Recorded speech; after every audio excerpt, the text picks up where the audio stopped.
Welcome to the regular meeting of the Scarborough Planning Board, Monday, April 24th. First item on the agenda is the Pledge of Allegiance. Please rise.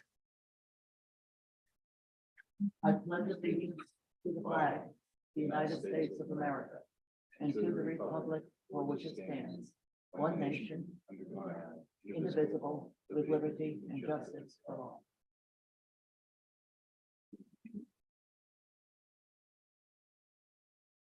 The next item on the agenda, roll call, please, Doreen. James Hebert, Here.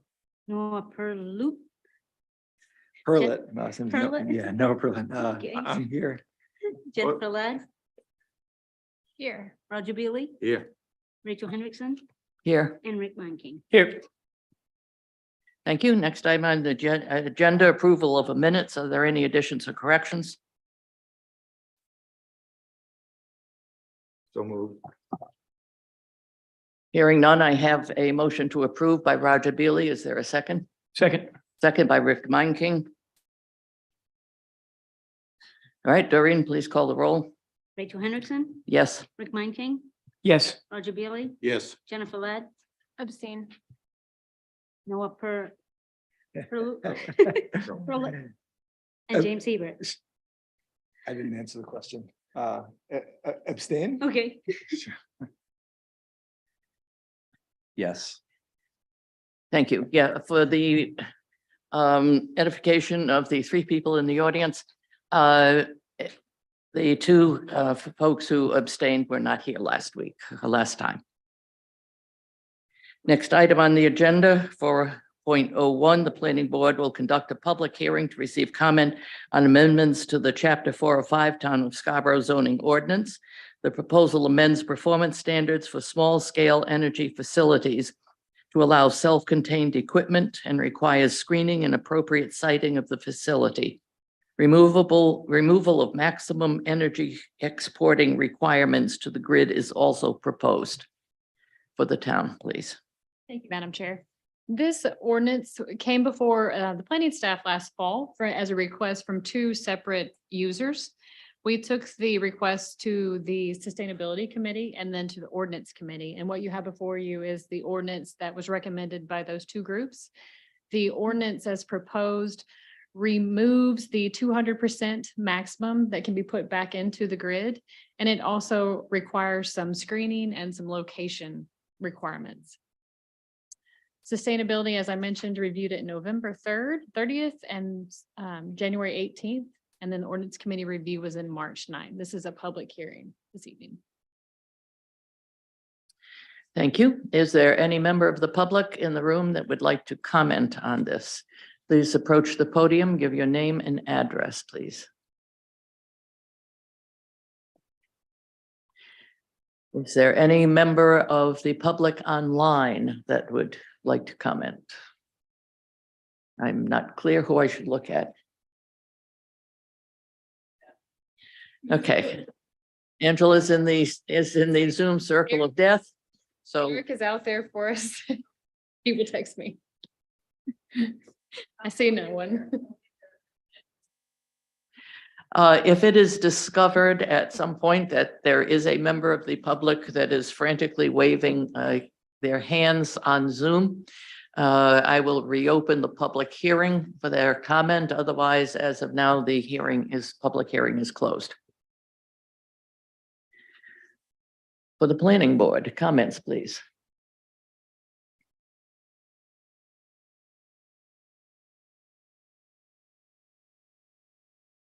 I just have one question about the screening. So the proposed ordinance says they shall be screened from public and private ways, main entrances, public spaces, and abutting residential neighborhoods. I maybe missed it, but is screening defined? Screening it's up to the planning board. So any of these submittals will come back for a site plan review. So the screening could be a combination of landscaping, fencing. It could be a multitude of things. So it's not defined that specifically. Does that process need to be described in the ordinance? I don't think it's not specifically defined elsewhere as to what screening may include. It's up to the planning board's purview and so they can have some objectivity about what it is being screened and what needs to happen. Okay, thanks. We do have some guidelines on what we cannot have. In other words, there cannot be a chain link fence. In other words, that's not considered appropriate screening. In the past, what we have usually requested, depending upon the siting, or approved are cedar stockade fences, excessive, or let me say robust landscaping such that it will grow up really to cover over, to top over the, whatever it is, whether it's a dumpster or a fuel, in this case would be the fuel cell, I guess. So it's up to us, and we're usually pretty firm in what we ask for.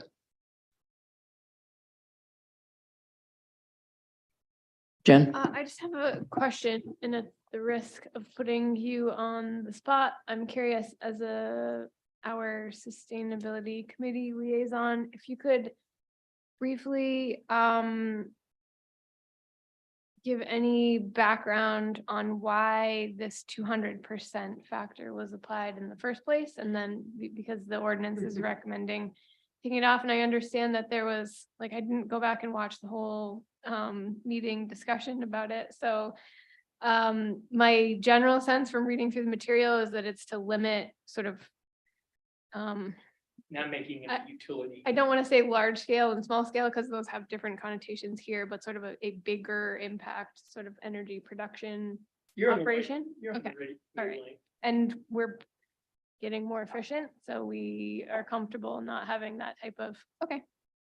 Thanks. Thank you. Anyone else?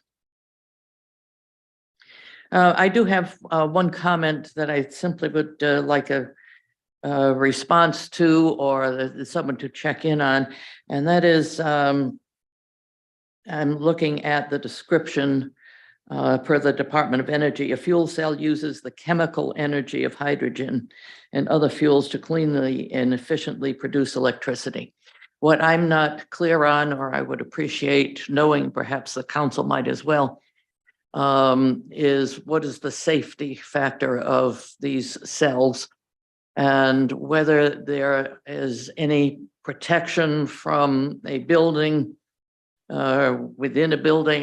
It's not sure how it's done, that we need to be aware of. And that's a case of someone researching, perhaps talking with and dealing with the fire department, just simply to ensure the safety of any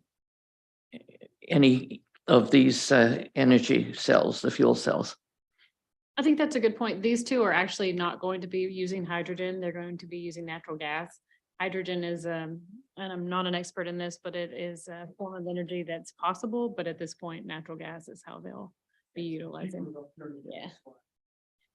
Well, But- but if we're saying that it can be out of hydrogen, then I think of some assurances from the fire department. Does the building need some sort of fire rating against the wall, on the wall, that these cells might be put against, or what? There's really actually no combustion happening. So just like something with natural gas, we don't require anything, or we don't have anything in the ordinance about a natural gas generator, for example. So I'm not sure.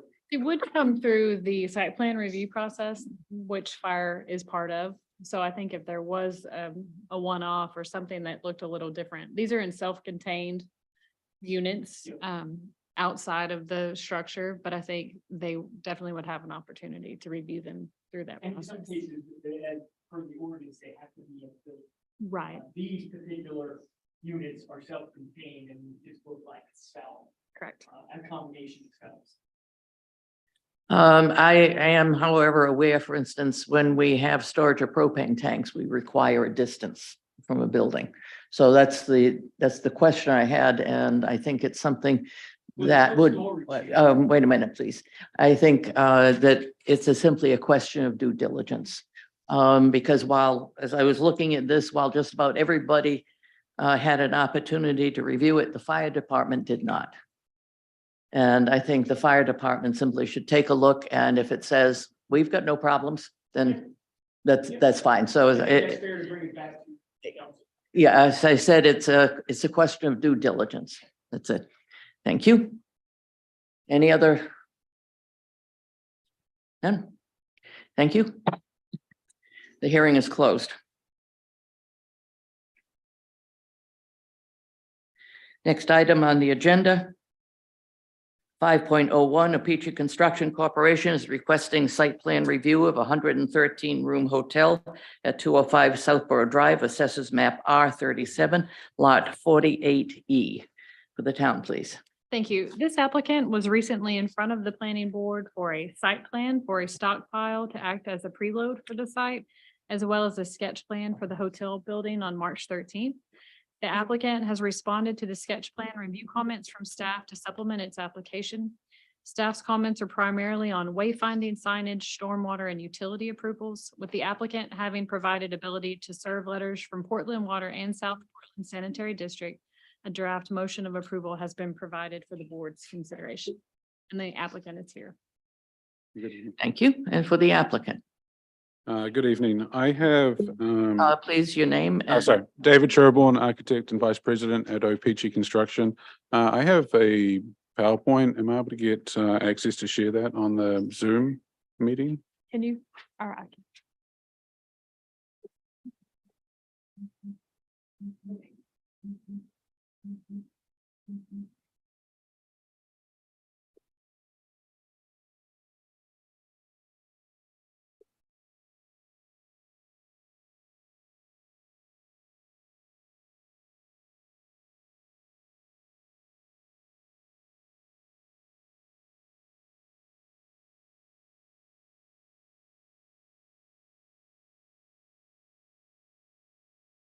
Let's see.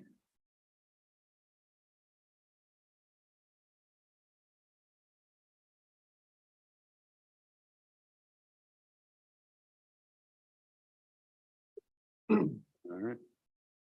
I think we're good. All right, thank you very much again. David Sherborne here from Opeachy Construction. With me is Maureen McGlone from Ransom Consulting on behalf of 491 Payne LLC, the landowner for the project. So as we said, we've been here a couple of times before. So what I'll do is I'll just go through a brief overview of the program and the project just for board members that weren't at previous meetings, and then we'll sort of hit on modifications we've made since the conceptual meeting in March, and then there's a few topics of conversation following the staff review comments that we received on Friday. So the site plan itself remains relatively unchanged. I think the biggest change is some emergency access was eliminated off Payne Road. But you know, it's unit 3 of a master development that includes the Homewood Suites and Sebago Brewing. For the most part, it remains unchanged from the conceptual meeting. The project itself is the extended stay hotel. It's an unbranded hotel, 113 guest rooms, 4 stories. Building area and footprint remains unchanged, and guest amenities remain as sitting lounge, outdoor patio, and fitness room. Parking count remains unchanged. There's 137 new parking spaces to be constructed with the hotel project, and 114 of those will be assigned to the hotel. Basic zoning requirements remain unchanged. We hit all the major milestones as compliant. I can go through those or just stays per the original. Since the, I'll give you a quick project status update. So obviously we received the temporary gravel stockpile back in March. We received subdivision approval in the April 4th meeting, and we have ongoing discussions with Maine DEP to get the site location of develop modification for the preload and the amendment for the hotel. So project updates since our March 13th conceptual meeting. At the time, there was some staff comments relating to walkable pedestrian amenities. We have since added bench and bike racks near the main entrance of the hotel itself. We have received approval from all abutting property owners for in support of the proposed design. There was conversation about the emergency access off Payne Road that a meeting with the fire department in October had sort of garnered support for that to have emergency access utilizing an existing curb cut based on staff comments and our discussion at the conceptual meeting. We have since removed that utilization of that curb cut and emergency access off Payne Road. There was also discussion about the building facade in particular facing Payne Road that we could have perhaps utilized some of the similar architectural details and window arrangements that was on the north facing long side of the building. And we have since made changes to that facade. Looking at the drawing itself, we can see here, let me find my cursor. So on this portion of the site, we eliminated that emergency vehicle access, closed the curb cut, and also let that be just a pedestrian walkway and added screening landscape to limit or screen the parking lot from Payne Road itself. We've also added benches or bench along the walkway here and bike racks near the main entrance on this side of the building. If I look at the next page, we've now updated what were the conceptual renderings to be more photorealistic type renderings. You can see here along the north side, long side of the building, keeping the architecture the same or very close to what was originally shown with the asymmetrical windows, overall massing of the building and coloring of the building materials remain unchanged. On the Payne Road facing facade, we've now sort of wrapped some of that around, added some more windows. They're higher with some infill panels below just because that's been driven by the interior architecture where we have bedrooms and headboards of beds and bathrooms that would not facilitate full height windows there, but we feel like this has made a step in the right direction and adding some interest to that facade that wasn't necessarily there with the first iteration.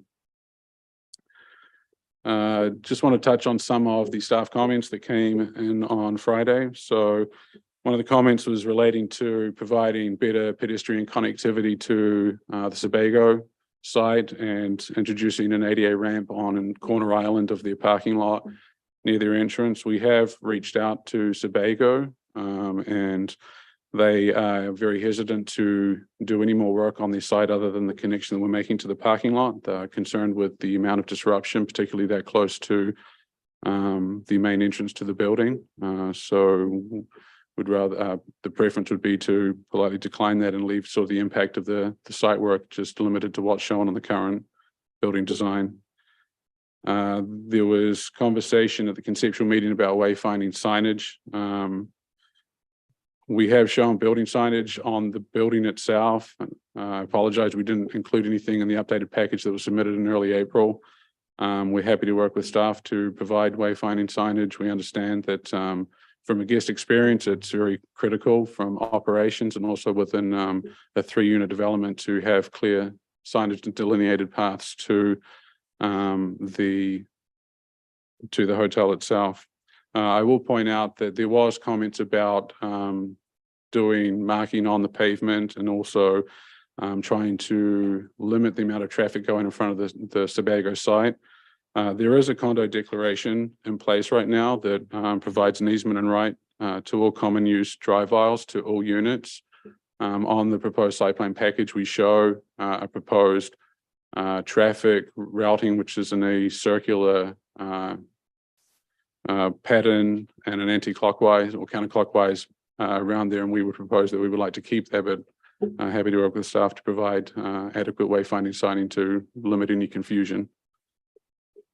Stormwater system, we're happy to work with staff recommendation to get the existing stormwater to be inspected and provide that documentation to show that what we're tying into is adequately working as designed. Item 4 was relating to parking and in particular the emergency access and having provide an auto turn for fire apparatus into that cul-de-sac or turnaround area in front of the hotel. As mentioned earlier, we'd worked or reached out to the fire department back in October of 2022. They had given us the okay in support of using that. Following that with staff recommendations and the conceptual meeting, that emergency access was eliminated. I will point out that I guess we're asking for some clarification in terms of what sort of fire apparatus access the board and staff are looking for. I will point out that with the turnaround area as designed, there won't be a simple 180-degree turn for a fire apparatus, but I can confirm that all the curb radiuses to get into that area meet the requirements of the fire department. We did look at that today. You could get the fire truck or fire apparatus could get out of that space with sort of a 2 or 3 point maneuvering to get out there, but it won't be a clear cut sort of 180-degree turn. I think at the conceptual meeting we talked about, and we've provided that as part of the site plan package, was turning radiuses for smaller delivery vehicles like a FedEx and UPS into that cul-de-sac. At the east edge of the building, there's a full turning radius there available for larger trucks. A WB50 and a fire apparatus can make all those turns as well. Lighting was all shown as 3000 K on the site plan that I know that came up during the conceptual. I apologize, I didn't realize, well, I only picked up late that we have shown bollards in front of the entrances, but not any building mounted sign. We would propose if we make any changes to that, it would probably be recessed lights under the canopies at those entry doors, and any wall mounting lighting would be minimal at best and would be full cutoff dark side compliant fixtures. We're happy to work with staff on that if there's any changes and provide cuts and updated photometric plans as well. And then finally, utilities. We got earlier today, we've both got ability to serve leaders for both wastewater and water for the building as well. So that's a quick synopsis. I'll turn it back over to the board and happy to answer any questions or concerns.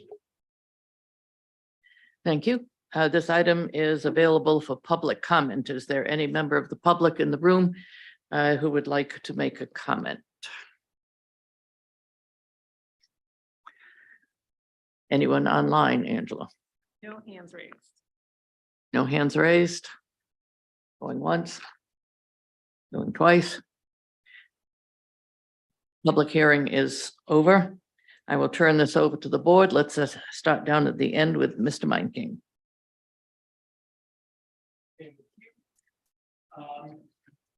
I actually looked at this one in an airplane, so I didn't get to all my homework this week, but I did look at this one. And just want to know if there's we can get something into the notes on the lighting plan. Your parking averages are pretty high. And thank you. I just wondering if there's a way that you can put in the notes that they will be dimmed, when appropriate, so that, the average here on the large parking is 1.45 candle or foot candles, and that's kind of exceeding what IES recommends.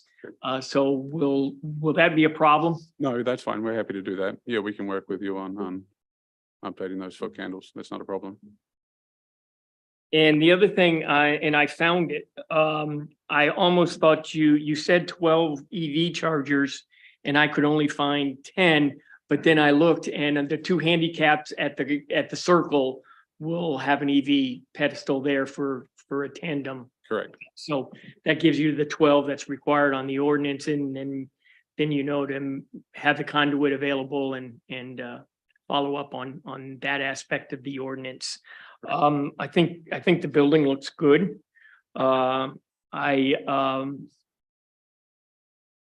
want to just double check my highlights here. There was I believe you were seeking a waiver. The engineer and staff recommends that the board approve this waiver, so I guess I don't have a question on that. I'm good, Madam Chair. Thank you. Jen? I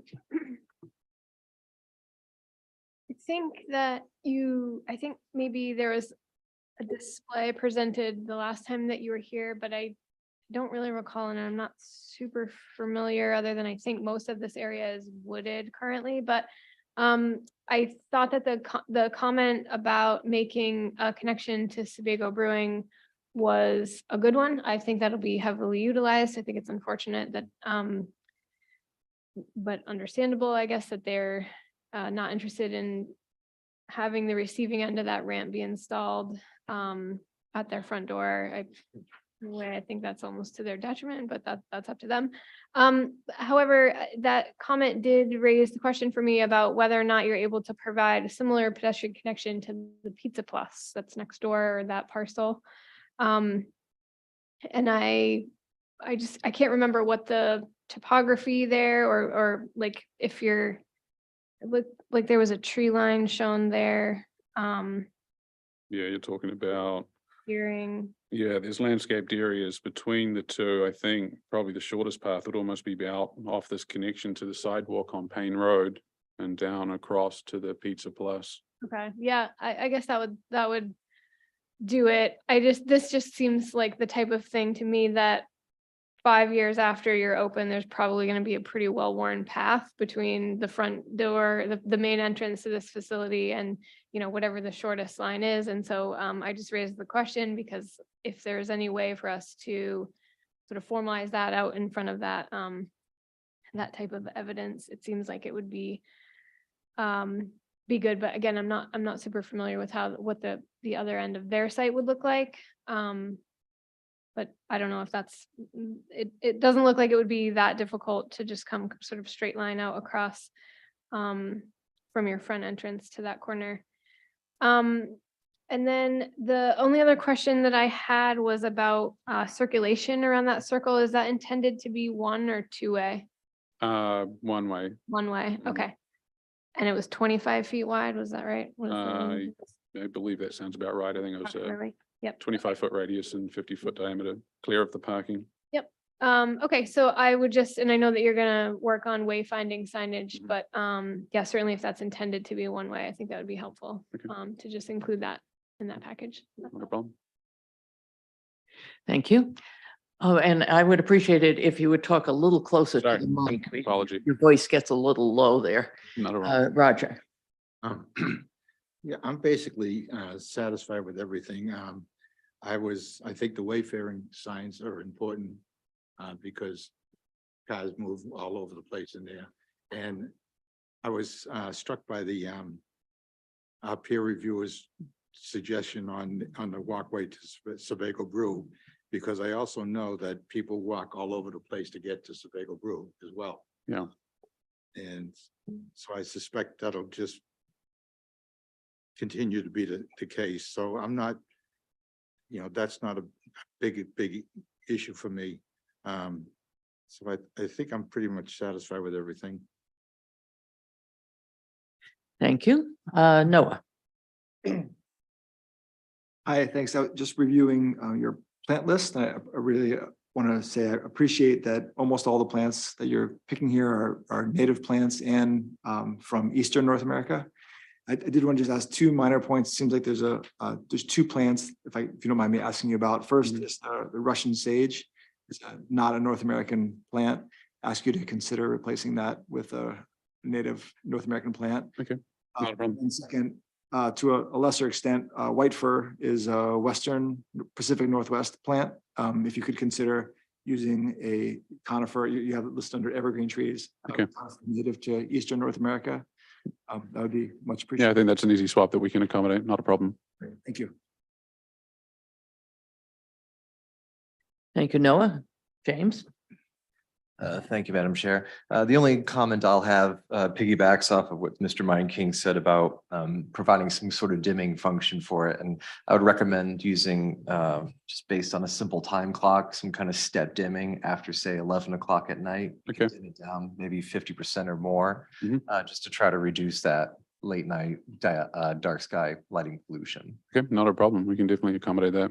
Right. I mean, certainly not to, we don't want to jeopardize safety or anything like that, but we also don't need to have this fully lit at 3 a.m. for everybody to see from our house. Yep, makes complete sense. Awesome. Thank you. Thank you. I appreciate all of the work that you've done in terms of meeting our requests and working with the planning staff. I've got a couple of things to note. One is, I note that you put in a bench. However, if you take a look at the ordinances, you'll find that there's a requirement at the major entrance doors for a place for people to sit, in other words, for a bench. Okay, So we would need another bench at the major entrance. okay. So when you say that, do you want something closer than what we have here to the Yes, main entrance? well, I think you should leave what you have there. And then, but add something Yeah, closer to it. and add, Okay. add another one near the door. People coming in, they sometimes put things down there, they want to sit. Provides an extra gathering space, but it is also a requirement in the ordinance that there be a place for people to sit at a major entrance like that. Okay, no, that's not a problem. We'll add another one closer. We thought that may have been close enough, but happy to accommodate. That's an easy thing for us to include on the plan. All right, very good. The wayfaring signs, I've got a couple of suggestions, and of course you can work with the planning staff as well. First of all, I believe I'm not sure of the directions, but let's say the entrance to the parking lot is parking spaces that will be used by Sebago, correct? Correct. I would suggest where the hotel spots start, that you have a sign that say hotel guests. Agreed. Yep, that makes complete sense. And also that basically what we're looking at is an arrow that directs people to the X hotel Mhm. this way. So when they come into the parking lot from Southborough Street and they have a choice as to what aisle they're going to look for, let's direct them correctly with a sign that says the hotel is this way. And when they come out of the hotel parking lot, there should be a sign that says Southborough and directs them to Southborough along the appropriate parking lane. And as I looked at the sign, as I looked at the schematics for the hotel, it looks to me as though there are exits, emergency exits at the rear or the side of the building. Is that correct? Correct. In that case, there should be a sidewalk from that exit Okay. to the next sidewalk, to something that actually leads people away instead of all of a sudden into the landscaping. Agreed. And that those be taken care, that those be part of the maintenance process for clearing out the sidewalks. Okay. And I think that is all I have. Again, I appreciate the work that you've done with the planning Thank you very much. staff and with us. And I have a draft motion. I move to approve the project titled Proposed Hotel, proposed by Opeachy Construction Corporation as depicted in plan sets provided by Ransom Engineering, dated 4/10/23, with the following findings and conditions. Findings: the project will include construction of a 113-room hotel at 205 Southborough Drive. The application includes a parking lot, landscaping, and pedestrian features, as well as connection to existing properties in the development. The planning board has reviewed the application and supporting documentation and finds that the proposed design of the site plan adequately addresses the site plan review and zoning ordinance. As such, it adopts and incorporates the findings in the staff memo dated 4/24/23. Waivers: 1, site plan review ordinance section 3A, 3E to provide a traffic impact study. Conditions: 1, prior to issuance of a building permit, the applicant shall A, revise plan sets to show wayfaring signage and outdoor seating as discussed at the 4/24/23 planning board meeting. B, provide a report of the condition of the existing stormwater systems prepared by a Maine DEP certified inspector. Any maintenance items identified in the report shall be completed prior to issuance of the building permit. C, work with town staff to provide fire department access to the front of the building and egress from the rear. If a pathway is needed for the rear or side of the building to provide emergency exit, it shall be kept clear year-round. D, provide formal approvals from the South Portland Sanitary District and Portland Water District. And as a side note, I understand you've done that already. E, the applicant shall execute and record a stormwater maintenance agreement with the town. The form of the stormwater maintenance agreement is located in Appendix 1 of the Town of Scarborough's Chapter 419 Post-Construction Stormwater Infrastructure Management Ordinance. F, provide amended Maine DEP permitting.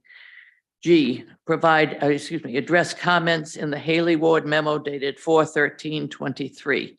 H, pay impact fees totaling $40,691.82 as outlined in the Traffic Solutions memo dated 4/11/23. This shall be reviewed and approved by the Planning Department. 2, provide prior to the issuance of certificate of occupancy, the applicant shall submit evidence in the form of a letter or plan prepared and stamped by a professional engineer who either prepared the post-construction stormwater management plan and its associated facilities or supervised the plan and facilities construction and implementation. The letter or plan shall certify that the stormwater management facilities have been installed in accordance with the approved post-construction stormwater management plan and that they will function as intended by said plan. 3, prior to the issuance of a sign permit, the applicant shall provide a final signage plan. This shall be reviewed and approved by the Planning Department. 4, prior to the start of construction, a pre-construction meeting is required. The meeting shall include appropriate town staff, the developer, and their site contractor, and is to be coordinated through the Planning Department. All plan modifications are to be completed prior to scheduling the pre-construction meeting. Is there a second? Second. Seconded by Roger Beely. Any questions? In that case, Doreen, you call for the vote, please. James Hebert, Point of order, Madam Chair. Yes. Should I, probably should. Oh, I'm sorry. No, James should not. Neither James nor Noah are voting members at this, excuse me. 1, 2, 3, 4. No is voting tonight. No is, I'm sorry, no is a voting member. James has been the voting member for a bit now. So start with Noah. Noah Perlet, Yes. Jennifer Ladd, Yes. Roger Beely, Yes. Rick Meinking, Yes. and Rachel Henderson. Yes. Plan passes. Thank you very much. Thank you very much. Thank you for your help.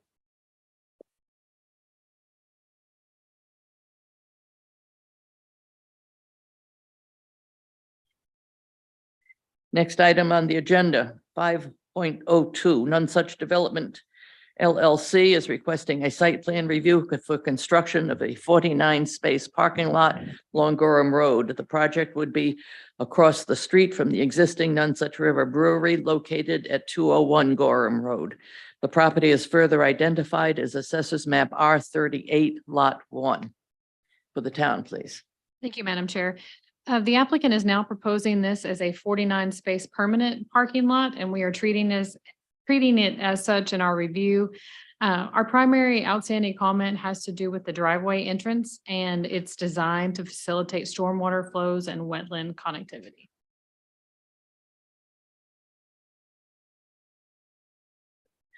Thank you. And for the applicant. Great. Thank you, Madam Chair, members of the board. My name is Lee Allen with Colby Company Engineering. I'm here tonight with owner Tim Boardman of None Such River Brewing. Starting right off with the stormwater design, I have been in correspondence with Angela earlier today. And we agreed that we need to meet to discuss it further. I think this is really close to being solved. It's just a matter of pipe sizes, pipe elevation. I think it's something we can get to in a fairly quick meeting. Also wanted to point out that through all the comments, some of the ones that I thought needed some discussion, the lighting plan. Agree after review of that plan, realized when they reran the numbers, they did not update the table with the appropriate fixtures. We will take care of that. The Army Corps of Engineers self-verification form is pending. We'll have a copy of that for staff as soon as that is done. And we neglected to delineate employee parking spaces per our last meeting, and we'll make sure that gets done as well. Other than that, I think we've addressed everything. If there's any questions from the board, happy to answer them. Thank you. This is an item that is available for public comment. Is there any member of the public that would care to comment? I doubt that there is anyone in the room. Angela, is there anyone online? Oh, no hands? Public comment is closed. I'll turn this over to the board. Let's start down at this end. James? Thank you, Madam Chair. Thank you, Mr. Allen. I guess the only, I know my colleagues will probably have other comments related to environmental issues here, but I guess with my comment to the lighting, similar to the previous application, if you can include some sort of step dimming or a time clock system as part of the lighting control of these exterior fixtures. Just going forward, especially during off hours, it doesn't make sense to have those lights going full blast, especially with the residential homes nearby and the sensitivity that they've shown to this area in the past. So after closing time or after 11 o'clock or midnight or whenever those closing hours are, you can dim to an IES recommended level just for nighttime to avoid lighting pollution. And that is my comment. Thank you. Noah? Hi, thanks. I have a couple questions. First off, I just want to, I unfortunately wasn't at this meeting 3 weeks ago.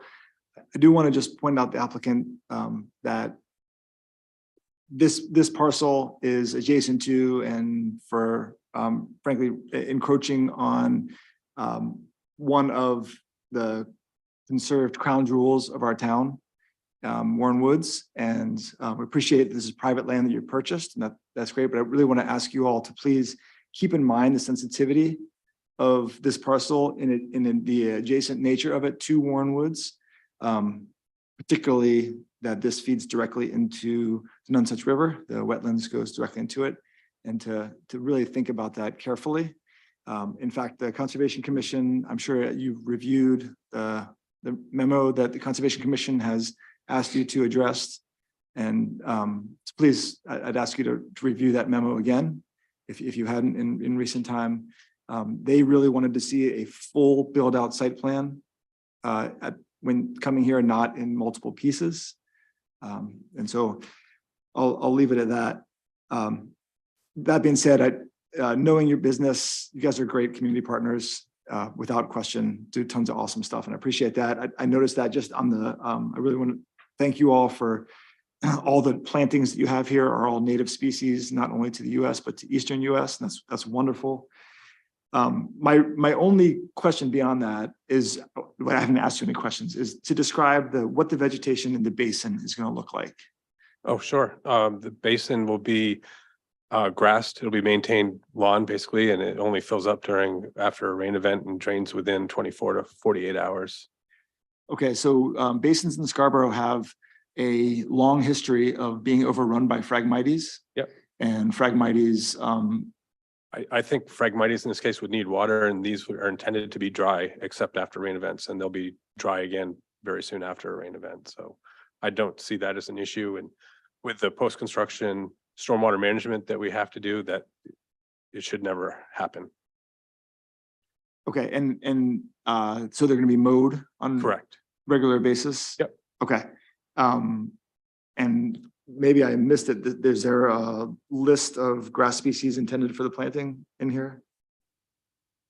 Probably not, but I mean, other than just typical drought tolerant grasses that we would typically plant in Maine. Is the new plants list that's been developed, does that include a list of grasses for? I'm not clear that they're putting up landscaping grass. I think Yeah, this is. In fescue. the, It's in the just regular stormwater. grass.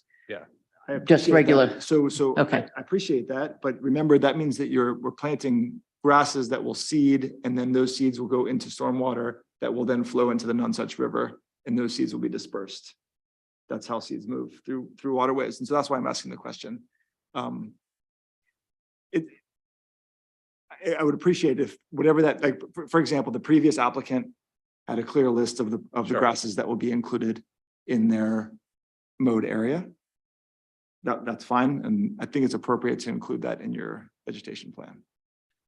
Sure, That's all. no problem. Thank you. Autumn, you looked as though you had a question. I was just going to say that I'd be happy to provide Lee Yep. the recommended list that we Sure. have right now. It's not adopted, but there's a list Yep. with some grasses. That'd be great.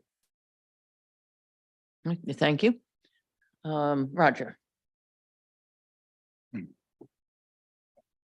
It seems to me that the biggest issue here is the entrance and Gorm Road.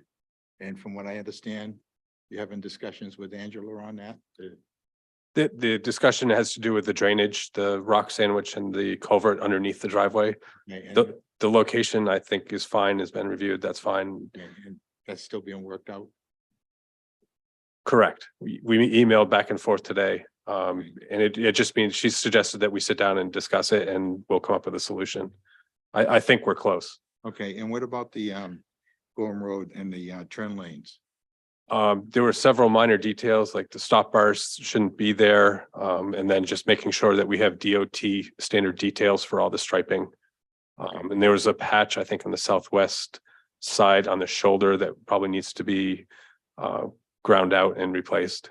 Okay, and if I may ask Angela, how, now this is gonna be the last phase of complete streets, I believe, in that area. Not the last, Does- but it will be a future phase, yes. Okay, now, is this gonna be all coordinated properly? There'll be no problems? In other words, they won't be doing something now and then they have to undo something? Right, they've already paid an in lieu fee with the first project because we're anticipating, the master plan shows the sidewalk on the current restaurant side of the road. Okay, So they did that knowing that as we come through, we would be building out the sidewalk on the other opposite side of the road. okay, and in lieu of a sidewalk coming down on this side, they're gonna have the potential path. Correct. Right, and I think the staff comments suggested that as they come through with a future restaurant on, let's say, plan left, as we're looking at it, that we would have a new conversation about sidewalk and that connectivity back to the intersection, 8 Corners. Okay, good. I'm all set. Thank you. Jen? Do you have, unless I missed it, are you proposing any new signage? Like, you have quite a prominent sign at the main entrance right now to the restaurant. Will there be anything similar? There will be, we showed a sign location, it's probably on the site plan. It's right under one of the hatched areas where. Oh, okay, I see it now. Yeah, it's hard to see, but yes, that's the location and then it will be the type of sign and the lighting and all that will be worked out with the code enforcement officer. But Okay. that's the proposed location. Great. And you may not know this, but I'm just curious if you have any sense for the amount of current on-street parking that's available. And I say that, I know they're not striped individually, and there are probably instances where the restaurant sees that sort of like pushed to its limit. But if you had to guess, or to put a number, I'm just curious about what the trade-off and the offset is going to be between sort of your full, when your parking lot is full and the on-street parking is fully utilized now versus, obviously that on-street parking will not be permitted after this. Correct. Yep. And so I'm assuming that it's a delta on that, in the positive way? Sure. So part of this was right now, the employees are parking up the street at the Spiller site, which is the other side of Muzzy Road. They will be, we've provided spots for them, and then we've also provided spots, and in the neighborhood, I believe it's 20 spaces, 24, that when we go out there, and Tim has counted how many cars are parking in the street. So we have, 5 more spaces than what is actually, we believe is required. Or 5 more than what you're currently. Right, providing. using between Right. employees and what we have counted on the road, Okay, correct? all right, great. And, okay, great. And I saw that you're adding, proposing RFBs in this location, which I think will be heavily utilized and a really good, example of where those are beneficial. So I'm, glad to see that in addition to, the street lighting components that are proposed with those. I feel like those are actually really effective on, I see the Black Point roads set frequently, and those, at nighttime, even without someone crossing there, it's really helpful to have that additional lighting. And I know that this is an area that's otherwise, pretty dark, even just in terms of like the roadway lighting. So I think overall that'll be just a win-win really for everyone. Yeah, I don't have too many other comments. I just, sort of echo some of Noah's compliments. I think, this is, I suspect that you've been waiting a very long time for this type of modification or addition to your business. And so I'm happy to see that it's working out this way. Thank you. Mr. Manking. Yeah, my only additional input to the conversation tonight on this is you have recognized the requirements for infrastructure or the charging infrastructure. Could you just make sure that when you do lay this grid out for that you cover 1 or 2 of the handicap parking spots so they would have access to being able to bring in their EV? So I'll point out that all the accessible spots are on the other side of the street right now, because that's where the restaurant is. So there's none in the new. Oh, you're right. I'm absolutely wrong. I was looking on the wrong side of the street, but I was, anyway, now that I know that you're putting EV chargers in, I'll end my conversation. Thanks for pointing that out. Thank you. I just got a couple of additional things, I guess. I note that you've put in wheel stops to stop people from running into the grassy areas or perhaps down into the stormwater pond. We typically require more than wheel stops when a parking lot is right next to a stormwater facility. And that's because it might often, it has happened upon occasion that a plow simply plows the snow into the stormwater the facility there, the stormwater pond. So for that back of the parking lot, I would appreciate it. And I think you need to put in perhaps some sort of split rail fence, a cedar Sure. fence, We could something do like one that. that matches what we have across the street. Yeah, and that will ensure that the stormwater pond is protected. Thank you. Again, I noticed the reference to a trail location from the apartments, and I could not specifically see where that was on the plans. I thought we had added it. And you may have, I just Yeah, couldn't find it. it's basically at this point, it's a meandering trail that's from basically the top of your page up to the left where the future development would be, and it would meander through the woods to the AR development. That's the dotted line, or? It's on C102. Yeah. It's not on there. Yeah, it's not on this sheet. It's on a previous one, I believe. Can you just clarify that trail, what's going to be composed of? It would be at most wood Yeah. chips, but typically is Thank you, I've got that, Noah. Yeah. Again, where am I looking? it would be up and to the left, right where it says top of basin, 7C. It would be going upwards there and then off to the left. It's on, In other words, is that the dotted lines? It's on a different sheet. It's,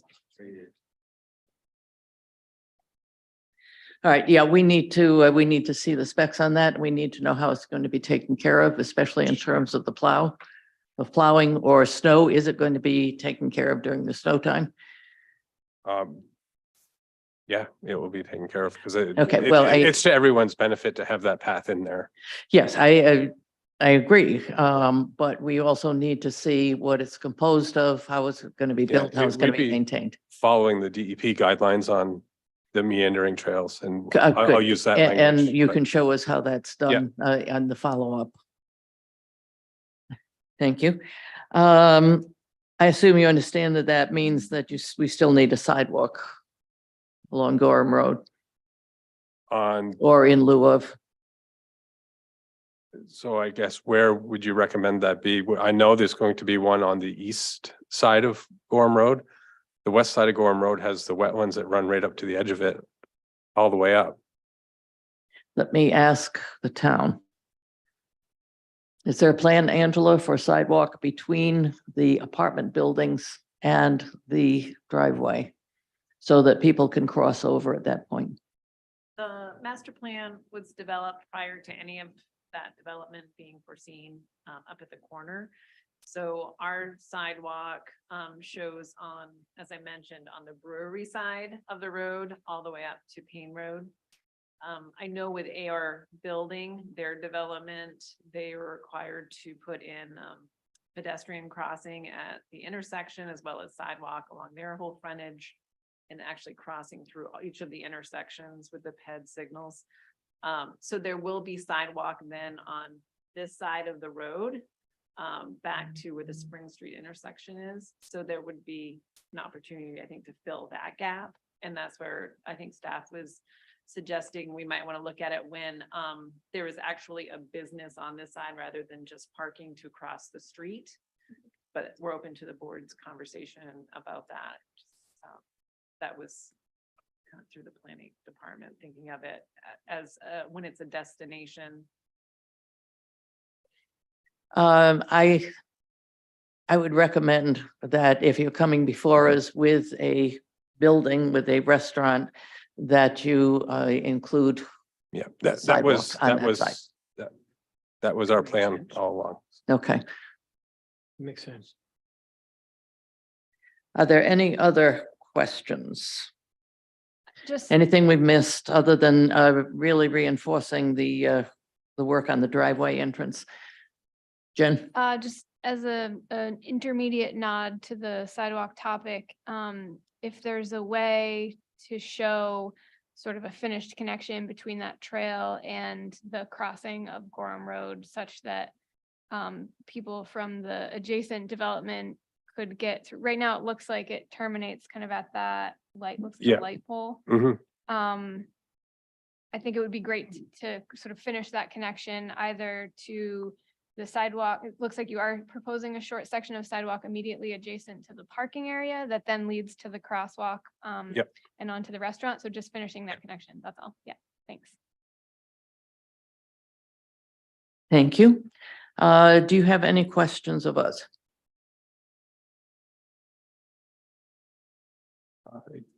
Yes, not? All right, I look forward to seeing this again, and I urge you, as I urge all of the applicants, to continue to work with the planning staff. They're really your best friends in terms of making sure that you meet all of the requirements for the town of Scarborough. Thank you. Thank you very much.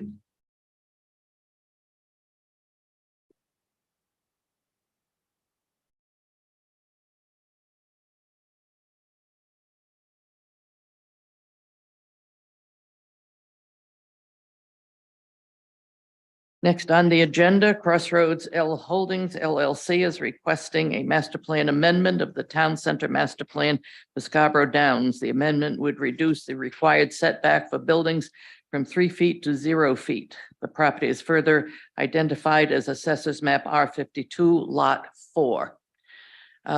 Just as I look at the time, we're actually moving pretty fast. However, what comes before us after this has holds the record for altitude in terms of the information, there's applications that have come before us.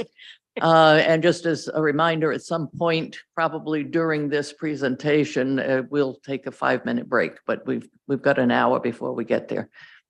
All right, thank you for the town. Thank you, Madam Chair. And I think this first item from the Downs will be the shortest perhaps that we've ever had. Thank you, Dan. We had several meetings where we were discussing the setbacks and how these buildings in the town center really worked with the roads and the existing right of way, proposed right of way. And staff requested that they make a simple amendment to for the setbacks to go from 3 feet to 0 feet. And that's what they've done. It's basically a striking of a footnote. And so now that those buildings in the town center can be right up at the property line, and staff recommends approval of it. And Dan is, I'm sure, happy to answer any questions about it, but I can also answer any for you. If the board has no questions and there is no member of the public out there with a hand raised, I think we probably do not need an explanation from the developer unless Dan feels compelled to stand up for what is probably the shortest and thinnest application from the Downs that we have seen, as opposed to what comes next. All right, Jen. I do just have one quick question. If we're striking this language for 0 foot offset for awnings or anything that would otherwise overhang, what would there be easements put in place, aerial easements or something like that put in place for anything that would then overhang over? Nothing would hang into the right of way. So Decks or awnings or correct, anything like that? right. They'll Okay, have to so work it's- that out. Wouldn't be allowed. Right. Okay, thanks. And and I will say, if they do find that they need to do that, we'll have to address it in the site plan process. Can I ask planning staff one question? Sure. Are there any implications to this change relative to stormwater management and with water coming off the building, losing potential green space to soak that in? I guess I can jump in if you want. The down stormwater analysis allows for a certain percentage, so they'd still be meeting those thresholds. It's just a matter of where it's located on the site. So it's just, it actually might be an advantage because instead of having sidewalk and they're building right up to the right of way, and then there's a 3-foot gap where there could be a strip of grass, rather consolidating that to a more useful space. I would see that as a benefit, but their thresholds would not increase at all. It would still be factored in, and there's a stormwater scorecard that Drew keeps good tabs on that we track every square foot of impervious area. So that would not change. Great, thank you.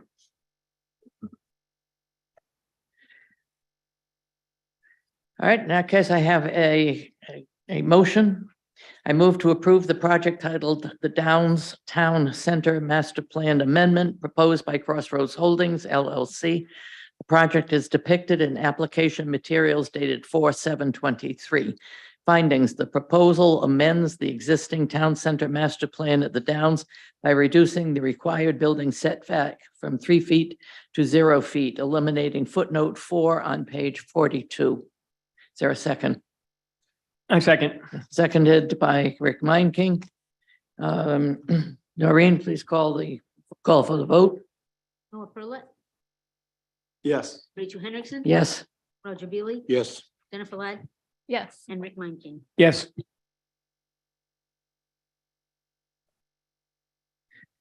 The application passes. Number 5004, Crossroads Holdings LLC requests a preliminary subdivision review of a 34-acre, 6-lot subdivision at Scarborough Downs. The project is located at the intersection of Scarborough Downs and Market Street, Assessors Map R52, Lot 4. For the town, please. Thank you. Since the board's last review of this preliminary subdivision, the Downs team has worked with staff to respond to traffic and other items. There are several items that staff has identified as necessary for final subdivision approval, but for preliminary subdivision review and approval, the primary concern remains on traffic and design of the Downs and Market intersection. The town's peer traffic engineer review team has requested queuing analyses for the bypass roads and Saturday trip generation. If the design requires changes based on the review of that information, staff recommends that this would require further preliminary subdivision review. All of our other outstanding comments and concerns are being addressed. Thank you. And for the applicant. Thank you. Dan Bacon here on behalf of Crossroads. Drew Gagnon's also joining us this evening, and Erica Gitabani from Tool Design is online. So if you could, Angela, make sure she's recognized as a panelist. She'll be providing some of our presentation around traffic and transportation. I'm gonna share my screen here if I can.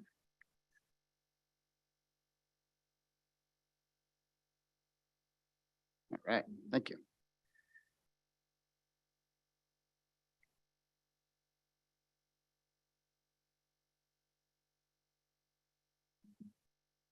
Is that? Oh. Here we go.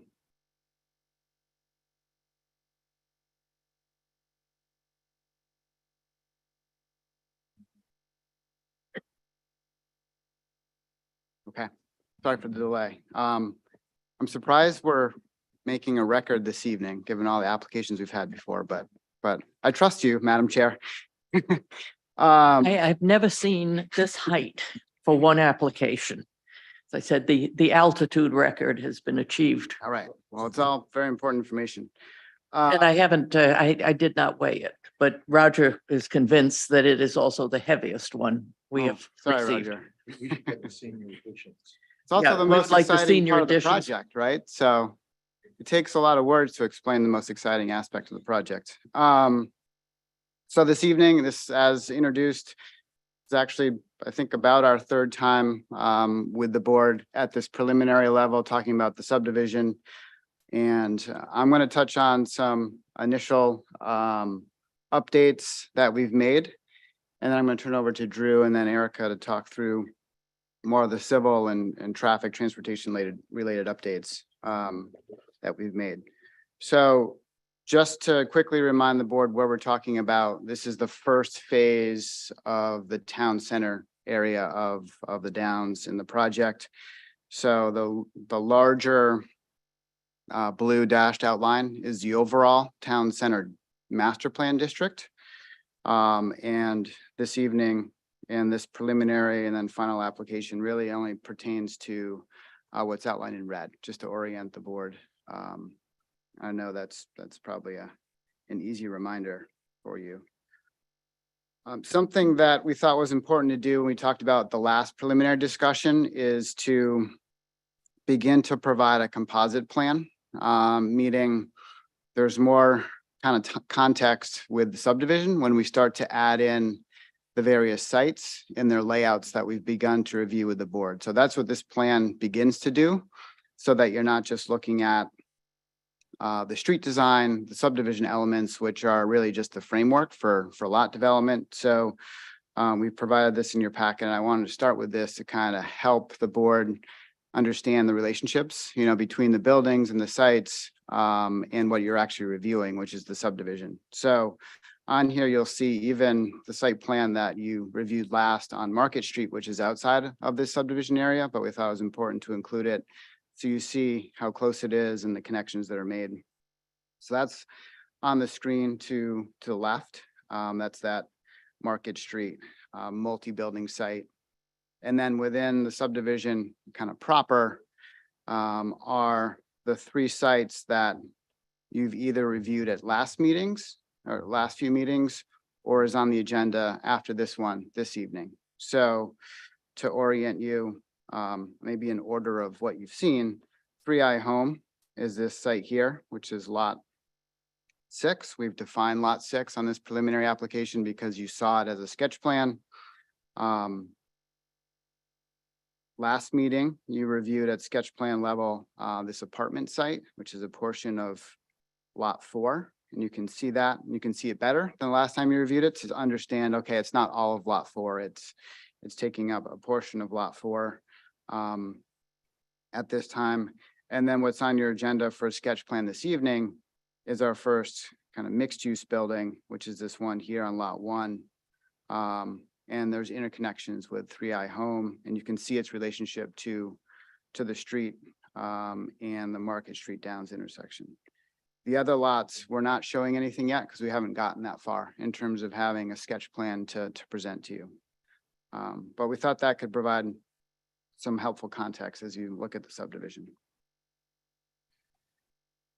Another kind of key element that we've accomplished since our last discussion is to establish an on-street parking scorecard. So there's been past few meetings discussion about, okay, how much parking is on street for future development in town center, how much is provided off-street in a more conventional way on each site, and how much parking is that on street. So to spare you the chore of counting all the on-street parking spaces, there's 111 that are shown on this phase 1 town center layout on street, not on any particular lots, but totally on street. And then we've just added the lot numbers that are in phase 1.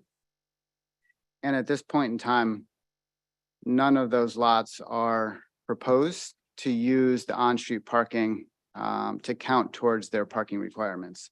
That will change over time. And as we come forward with site plans, this scorecard will be treated like other scorecards in the project, like stormwater was mentioned, traffic, so that the board has a good handle on, okay, how much of those parking requirements are utilizing the on-street parking and how much is left. So we thought that'd be quite useful for you as you kind of review site plan applications to understand that. As we do future phases of town center, we'll add to actually the quantity of on-street parking. So this 111 will likely increase once we add additional streets within town center subdivision in future phases. Another item that was discussed at the last meeting was the pump station and getting an understanding of kind of buffering and proximity of the pump station to Downs Road, as well as kind of the overhead power lines, their proximity where they drop underground. This is the location at the southern end of the subdivision where both of these elements are in place. And we thought a cross section was the best way to show that. This is where actually the Downs Road comes up and then moves away from both of these infrastructure items to create more separation from the street and more opportunities for buffering. So we wanted to share that with you to address questions and curiosities that were had at the last meeting. And then lastly, in terms of what I'm going to touch on is the addition of kind of future rights of way. That was talked about at the last meeting. We talked to staff about it in separate meetings around establishing right of ways that begin to create the street grid that will occur in this phase, but in future phases to provide alternate options for routing around the Downs Market intersection. So the subdivision submissions provided these on lot 2, which is the lot on the northerly edge of Market Street, to commit to those connections within this phase of subdivision, recognizing that the next phase will need to continue these right-of-ways around and up to Downs Road to execute on these alternate routes in the kind of the building out of the street grid. At this point in time, we don't have enough information and really kind of plans for the second phase to define them strictly. But Drew's going to show the plan that shows how these initial rights of way will be extended to achieve the goal of alternate routes and reducing the demand and congestion at the Downs Market Street intersection. So those are the items I was going to touch on, and I'll let Drew kind of take it from here, and Erica will complete the presentation. Thanks.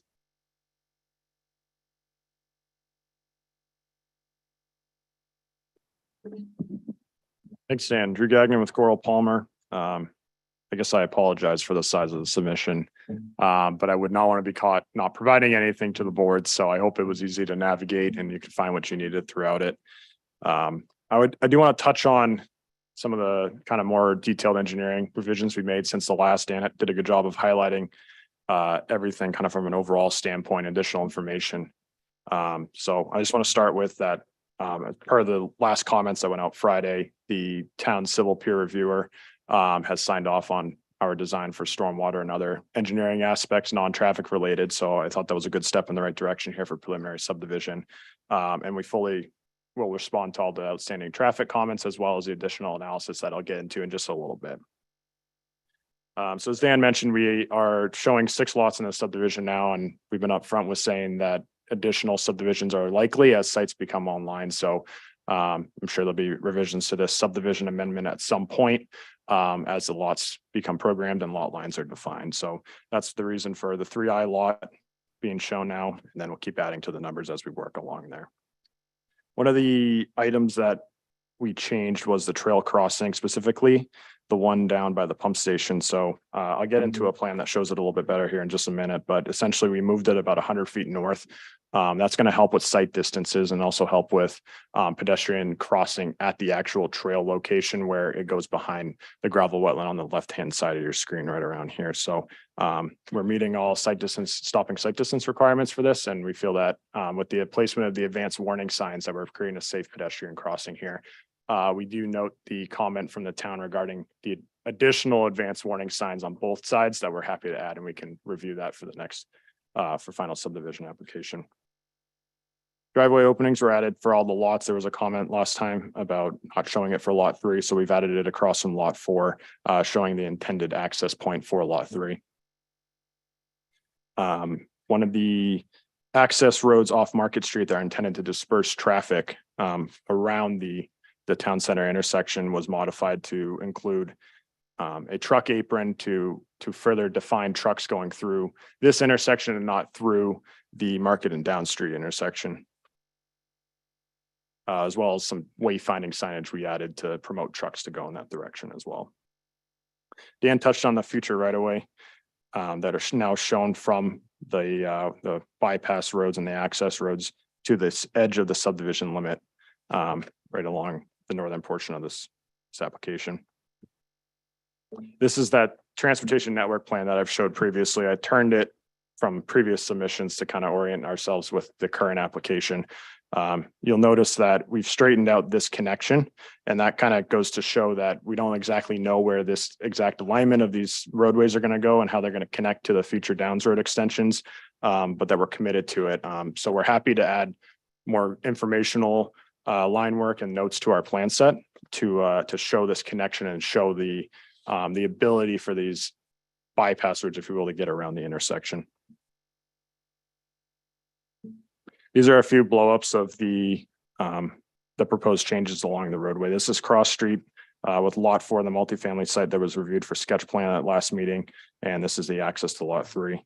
As you can see, we're still providing abundance of on-street parking with our typical roadway section that we provided and proposed last submission. This shows the Market Street, so Willowdale's right down here in the bottom left corner. This shows the revised truck apron for what we'll call the truck bypass route, as well as the additional access drive north that would eventually disperse traffic around the intersection. It shows the left turn lanes as well as on-street parking. What I like about this slide too is it shows kind of the distinguishing between the bituminous pavement and the concrete sidewalks once we get to closer to the urban town center. So that's that kind of dotted hatch that you see around the corner there. This is, if I rotated everyone a little bit, 90 degrees here. So the Market Street's on the bottom and Cross Street's on the top over here with Scarborough Downs Road cutting through the screen in the raised intersection. You can, again, just see the abundance of tree wells we're proposing, on-street parking, as well as the concrete sidewalks. And this shows the pump station lot, which is lot 5. So American House of the Downs is just below the screen here. And this shows the threshold and the median island where we're transitioning trail goers and bikes over across to this trail network on the left-hand side of the plan. We've moved that, relocated it north of the intersection, like I mentioned, provided better stopping sight distances and a safer pedestrian crossing. And a couple of notes on the raised intersection detail. We're still working through exact specs on the pavers and the exact materials, which we're going to provide in cut sheets to the town, also with coordination with the suppliers to make sure that, they're all weather tolerant and that they're going to meet the standards of the towns. And we also provided at the end of the traffic section, we provided a future intersection layout for this plan. So it was very similar. And what it did is it showed all the additional lanes that can be added with relatively minor construction improvements. Again, we don't think we're ever going to need those lanes, but just to show and provide a comfort level with the intersection, we showed Scarborough Downs going to a throughway, or it's not stop controlled, and with a left and through movement through it, and then Market Street going to a left out and right out. That was provided in at the end of the traffic section. And before I turn it to Erica, I do want to touch on a few of the traffic questions as far as, or comments as far as the additional analysis needed. So we've been requested to provide Saturday trip in generation. And basically we've been tracking the trips throughout this this development since we started, and we have a traffic scorecard, and it shows the AM and the PM and the Saturday trip generation. And that scorecard shown to date that the PM has more trip ins than the Saturday does. We've been requested to show and redo the analysis for the Saturday at the intersection of Market and Downs Road, and we can do that. I just want to note that Saturday trip in is expected to be less than the PM. So by redoing the analysis, we're essentially proving that there's less trip ends in the Saturday than the PM. So we'll happy to do the analysis to verify our findings there, but I do want to just note that Saturday typically is less than the PM. We also looked at all the traffic counts surrounding the town of Scarborough as part of our traffic movement permit that was done a few years ago. And then generally the trends were that PM counts were higher than the Saturday counts. So that also supports that the Saturday trip generation is less than the PM trip generation. And I know that we are asked to provide that, so we will go through that analysis, but we believe and we're comfortable that the PM is really the kind of the driving factor here. And we've shown that working with the current intersection. So we believe the Saturday is going to work with that current intersection. We're also been asked to provide right on the first bypass road, right past Willowdale, adding that intersection analysis to the modeling, which we're happy to do. I do want to note we're providing left turn lanes already there, and the access road that would be further developed in the future is wide enough to provide a left and right turn out. So we don't foresee any capacity issues with that, and we're happy to add it to the analysis. It's a significant amount of work to go through and redo this capacity analysis for that effort. But for the town comments, we're ready to do that. So I'm going to pass it over to Erica from Tool Design. She's going to talk a little bit more about the multimodal reduction. Thanks, Drew. Can everyone hear me okay? Yes. Great, thank you. Good evening, members of the board. Thank you for hosting me virtually this evening and for giving me the opportunity to introduce myself. My name is Erica Guidaboni. I'm at Tool Design Group, and Dan and Drew have brought me on board to kind of support some of the multimodal traffic work that they're doing for the vision of the Downs. I'll just, before I jump in, I really just want to quickly say that I've worked on a few of these types of developments throughout New England. So I'm looking forward to working with you all on this one. Just real quick, Drew just had up on the screen the raised intersection kind of vision for the Downs at Market intersection. You can kind of see by the nature of the way that it's designed that it's, the buildings are going to be close together. The intersection field is fairly small. The sidewalks are intended to be inviting. I think what we're really trying to do here is design something that encourages the behavior that we're looking for, which is then multimodal, people driving to the site, potentially likely parking their car once and then navigating the site on foot or by bike. So we're really trying to build what the behaviors we want to see are. You can go back to the zoom out now a little bit. I was actually a little taken aback when I asked for these, to see the walk radii around this town center. So with the intersection sort of right in the middle, you can see those rings around it. The first smallest one is a 2-minute walk radius, then it's 5, and then it's 10. I think that's really telling. That really kind of shows, how close some of these things are and really what the intention is.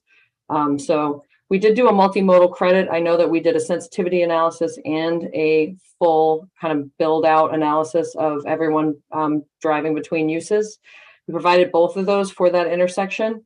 And I would just say that the kind of initial multimodal credit that we took was done through the NCHRP kind of standard guidelines that are used for these types of developments for internal capture. The reason they're building it the way they're building it is for internal capture. So we're hoping about 14% of people would walk between uses in the AM and 32% in the PM. And just to clarify a little bit, we didn't, we understand that, off on Innovation Way is getting a little far away. That was not part of that analysis. It's just the pods within the kind of the development pods within the town center were considered as part of that evaluation. So I think that's all I had on this one, and I'll pass it back to Dan to wrap it up. Thanks.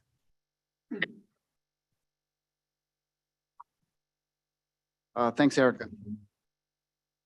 So just as kind of closing remarks, we were hopeful for preliminary subdivision approval this evening, given all the work that we've done to date and the status of kind of what Drew and Erica have presented. We also understand there's, as always, updates to plans in addressing some final comments that need to occur before any final action. And so we've forecasted that to be, in early June, so that we can start this phase of town center. The other kind of critical element in approvals for the subdivision is, of course, the site plans, most notably the 3i Home site plan, which is necessary in a June timeframe, given just the funding application and the status of that project, the unique kind of needs of that project. So we're not trying to rush the board. We're also trying to be working towards an approval early summer to kind of activate this area of the project while also doing our due diligence. So this is kind of what we see in terms of general schedule. So with that, I'll turn it back to the board for any questions you have in discussion. Thank you. Thank you, Dan. This is an item that is available for comment by the public. Is there, I'm not even going to ask about the room. Is there anyone online that would like to make a comment? I do not see any hands raised. And I still don't. All right, in that case, public comment is over. I will go back to the board now and start with Mr. Meinking. This is one that was too big for me to carry on the airplane. And so I didn't get a whole lot of at that high altitude. It was just too big. I would have had to pay extra baggage fees. So I did not They include probably this. would have asked you to actually pay for another seat. to put Maybe. it on. But, there's a lot of talent on this board on things that I'm not up to snuff on in terms of having good conversations, but I am a little confused about the waiver you're asking for. And I was wondering if you could kind of walk me through that waiver.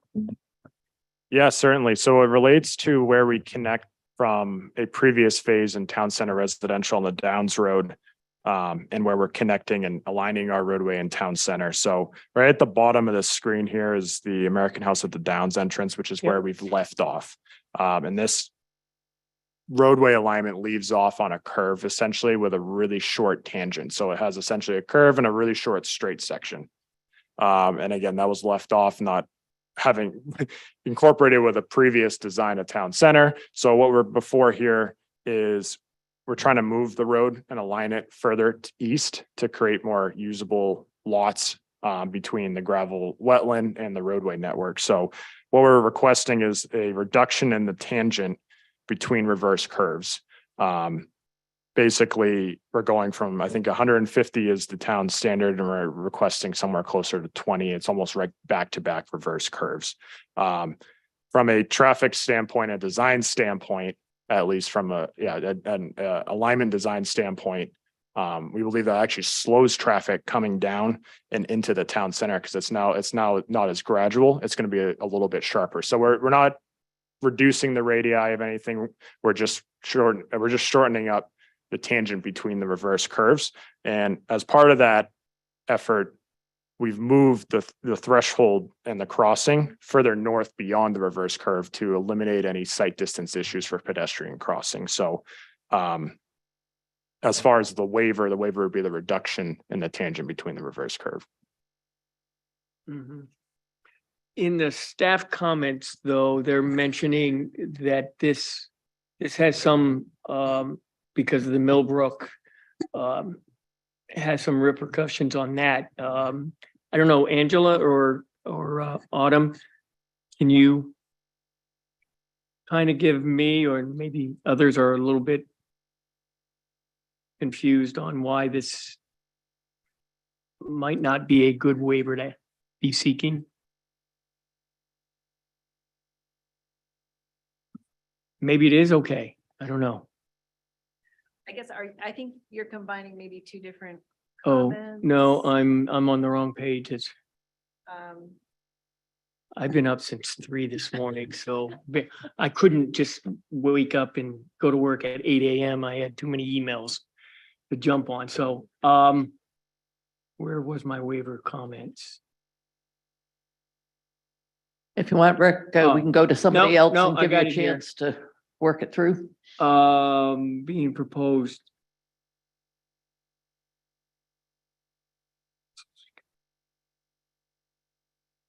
So I think based on this, staff is okay with this change in, I guess I can speak to that. I know talked to Drew from the very beginning when we talked about kind of trying to realign that. And I think he's right at the speeds that we're talking about. Anything we can do to try to do some traffic calming helps. Even, and that's me saying it, who I think the applicant probably can appreciate. I'm the one who kind of hammers home the street standard the most. I was concerned about the crossing as you come around a corner like that or a curve. the sliding. Yeah, and so that's where we got into more of the advanced signage, I think is gonna be super critical. I think we made some comment about even doing a different material or different paint or something that would make those crossings jump out. You'll see in staff comments. So I am comfortable, I would say, with the waiver and what it is achieving, as long as there's kind of some other enhancements to make sure, you know. And you guys are then on the My same issue is page. more about the mid-block crosswalks and doing those right, and when you put it in combination with a waiver, that's what that was concerned. I think they started to address that by moving the crosswalk, if that makes sense. Okay, all right, fair enough. And I guess you're gonna get a break on that one. Really, let me read some of my other notes and get recollected here. If I have any more, I'll raise my hand, Madam Chair. All right, thank you very much. Jen? Okay. Because I always forget to comment about waivers, I'm gonna start with that one, actually.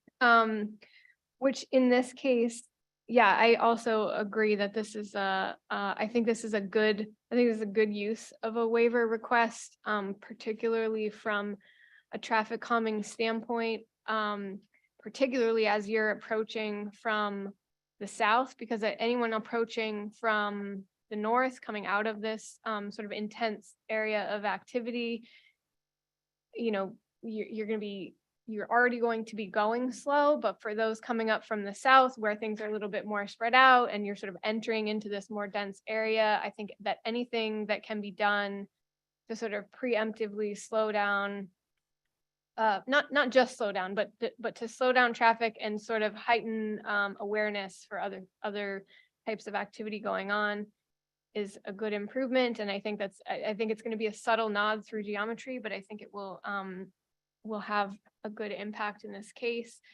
I would double down on that by saying, you know, whatever other traffic calming elements that we could look at before you get to that location, I think are good too. And Angela just sort of alluded to some of those, you know, particularly not just as you're approaching this change in geometry, but really leading up to that first sort of mid-block crossing. I can't remember if that's proposed to be raised or not.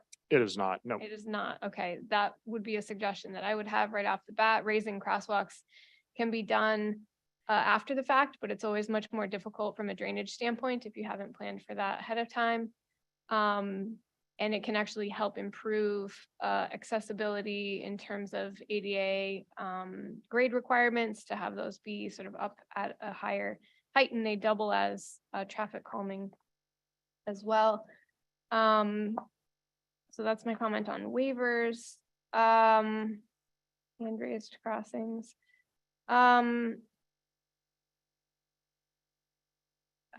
guess just sort of my my next larger comment has to do with the notion of providing some of these alternate right of ways, I should say, but yet not knowing what else is going to be built out around them and the timing of it all. And so one of the slides that you had previously, the street network, it was called street network slide. Yeah, this one, or maybe the one after it. So these sort of show, right, like what could potentially be for an alternate route.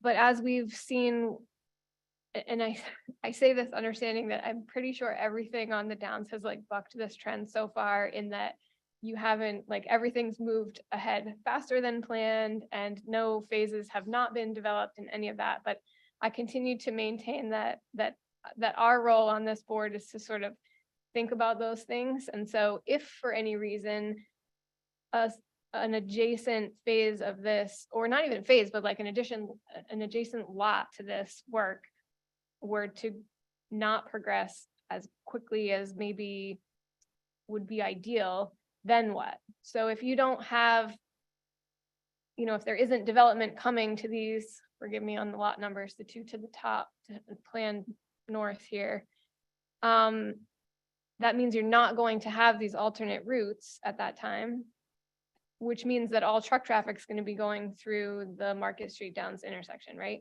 Do I have that right? Yeah, if they're not built, then the truck traffic that would, again, the limited amount of truck traffic that would be going from Market up. Yeah, Truck traffic is not what I meant, actually.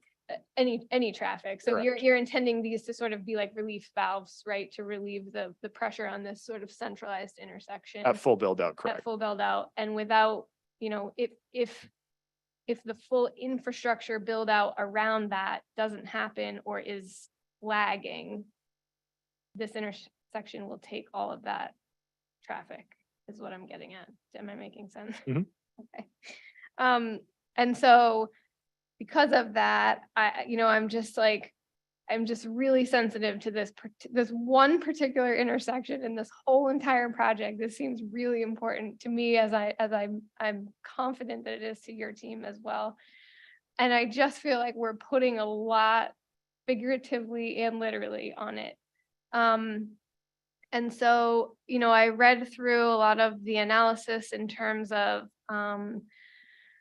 capacity here and queuing length, the idea that we could potentially have queue lengths backing up in front of the driveway on Market Street adjacent to this intersection is concerning to me. And I understand that the analysis then goes on to suggest that if this were to happen, the proper mitigation would be to separate turn lanes. So you'd have a left turn lane and a right turn lane at the intersection, which is all fine and good. That's, that's typical, but that just brings me back full circle to the first conversations that we had around this intersection, which was that you chose this design very specifically to be tight and slow, and actually to not facilitate a lot of traffic and to be very pedestrian friendly. And so the idea that we're already sort of planning for a second turn lane here is it's difficult. That part's difficult for me.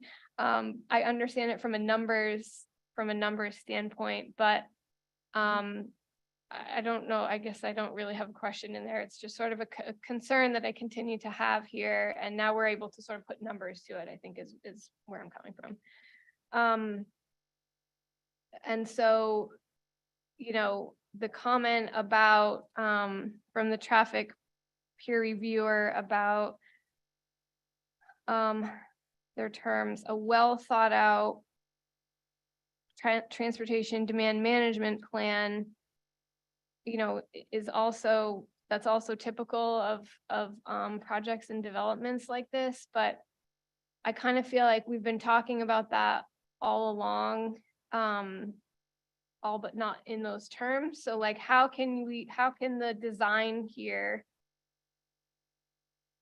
try to preemptively avoid the need for a robust transportation demand management plan, which at least in my experience always sound good on paper. And this is not a credit to you guys at all. This is sort of just high level. These are plans that often they're time intensive and they're creative and they sound really good, and it's their execution that's tricky after the fact. So in 10 years, what does that traffic demand management plan look like? Who's managing it?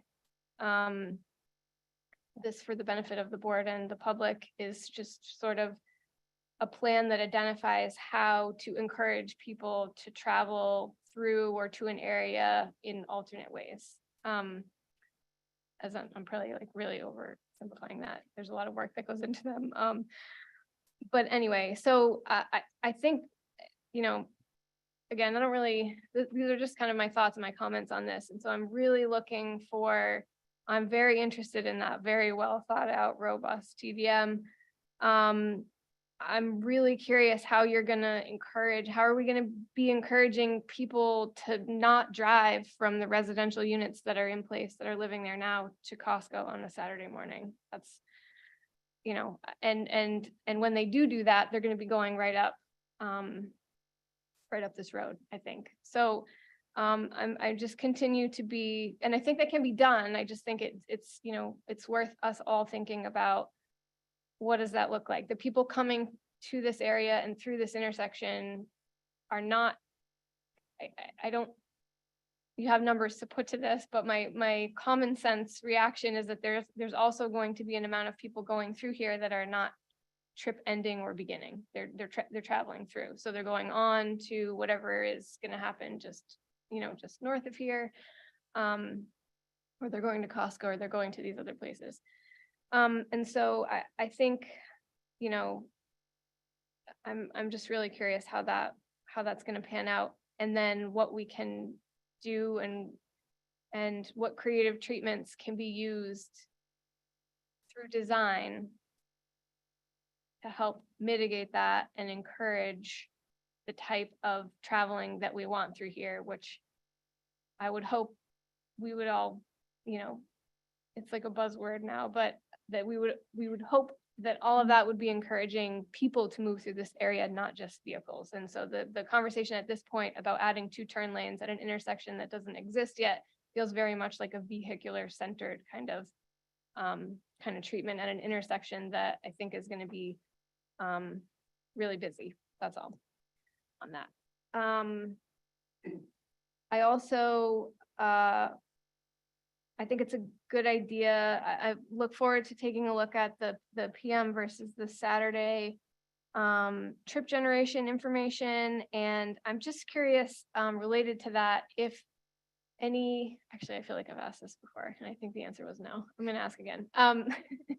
Has anyone done any follow-up trip counts or traffic analysis to sort of cross-check what was initially planned for some of the early phases of this overall whole Downs development, not just this phase or town center. And I'm asking that because I think, because I think it would be helpful for us to know, you know, your team working on this is following all of the, you know, industry standard methods for estimating trip generation, but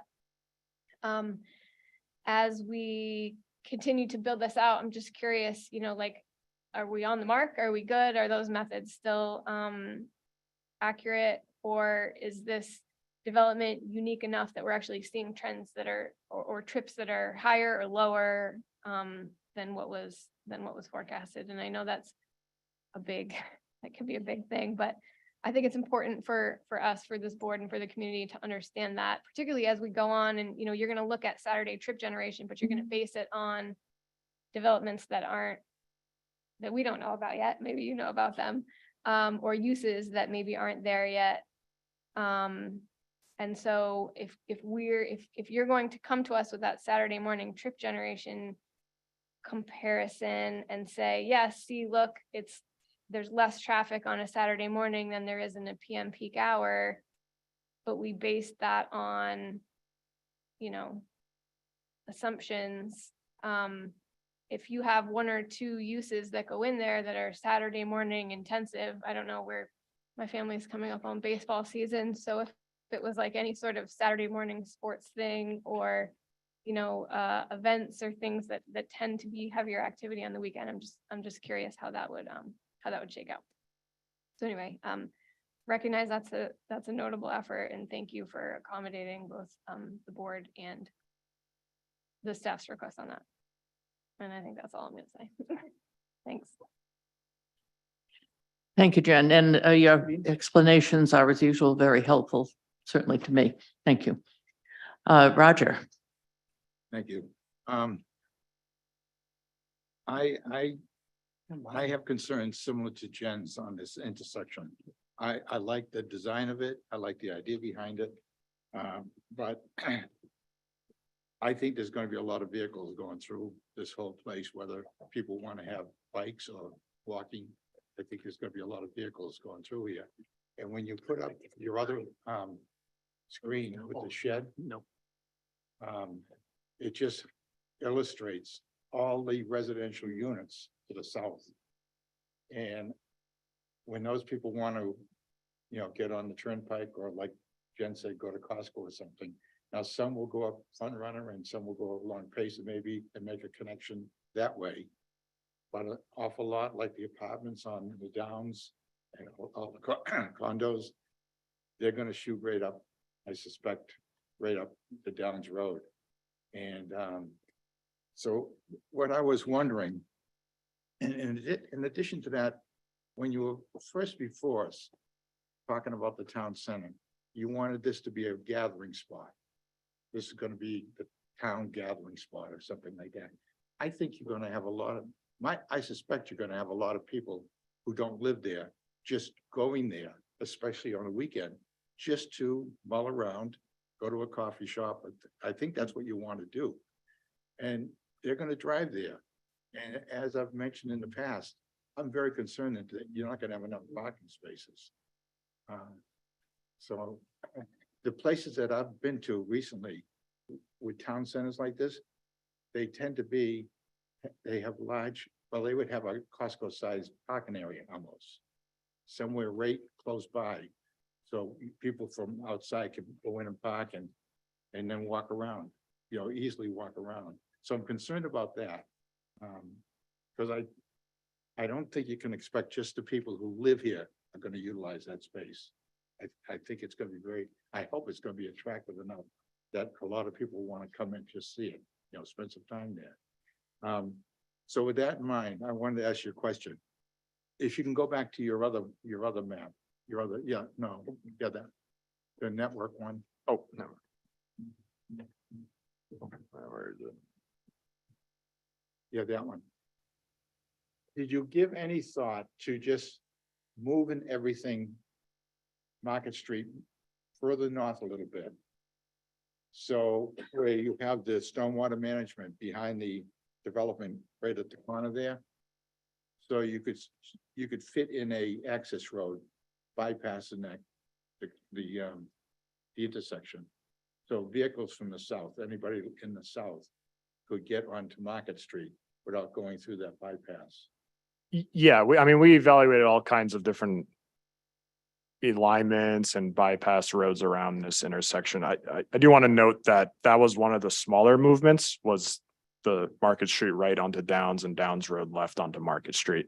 And just touching real quick on the overall capacity in your comment relative to people who want to just drive there and walk around and go to different spots. And I think that that is absolutely, I believe, the Downs goal to have that. And I think that just further promotes the walkability that we're going to have. So what you just described, which is you park, you go to a coffee shop, then you go to a retail building. And then, I mean, in traffic world, that counts as 3 trip bends in and out. So we've accounted for a full build out of this entire site. And I just want to go back to this. We went through every square inch of the Downs and accounted for what a use will be square footage or residential unit. And we compiled it and we ran a trip generation in the AM and PM for all that. And that was what was provided in the traffic, which ended up being 5,000 PM trip ends. Then we went through every single, we broke it up to 9 different districts and we assigned trip distribution to each one and counted every vehicle that we think would be coming down through this intersection, accounting for all the other roads that go through the Downs that are shown on this master plan, basically saying what is going to go through this intersection. Now, again, that's full build out. Completely what you just described with one vehicle coming in. It doesn't account for shared reduction until we went later where we actually did account for it. But the initial effort did full build out raw volumes, what we call it. And that showed this intersection working with just the right and left out of Market Street. So that was basically in our mind, worst case scenario is that every single trip is accounted for and nothing is shared. No one's walking, no one's bicycling this. And that showed this intersection working as stop controlled with only a left and right out of Market Street. Again, yeah, obviously that was hinging on the bypass roads going around, but we're fully committed to doing those. It's just they're out of the scope of this subdivision, but we're providing future right-of-ways within this subdivision to account for them. So nothing can occur on lot 2, for instance, just north of Market Street, without those right-of-ways being incorporated into it. So to try to provide some assurance to the town and the board that those are going to be provided. So answer your question, I know I went off there a little bit, but we did look at all the different types of access roads, but we did do a thorough analysis on full build out. And we ended up here. We didn't just necessarily pick this intersection and make it work. We started there and worked backwards and said, well, what are we going to actually see for volumes at this intersection? And a stop controlled intersection, single lane approach with the reductions that we think are appropriate for people parking and walking around or someone living in the town center and wanting to walk over to the retail. It worked with a single lane approach. So we're confident in what we've provided for the capacity analysis. And then we did a sensitivity analysis above that was included that showed, okay, understanding these are all projections and that a lot of different things can happen. How can this intersection be expanded to accommodate future growth or other, unforeseen things that can happen in the future? And that's what we provided with showing that there's multiple lanes that can be included and with minor construction rework. So I hope that answered your question a little bit with it. Sorry. Well, it answers my question, but I don't have a lot of confidence in it. For instance, the bulk of the population in Scarborough is east of the Turnpike. And people wanting to go visit this place, they're going to be going in through Route 1, most likely. And they're not going to leave their car, at the town hall and walk over there. They're going to drive over there. And we also mentioned previously how many times, I think Jen brought it up, referring to Portland, how often you have to keep riding around to try and find a parking spot.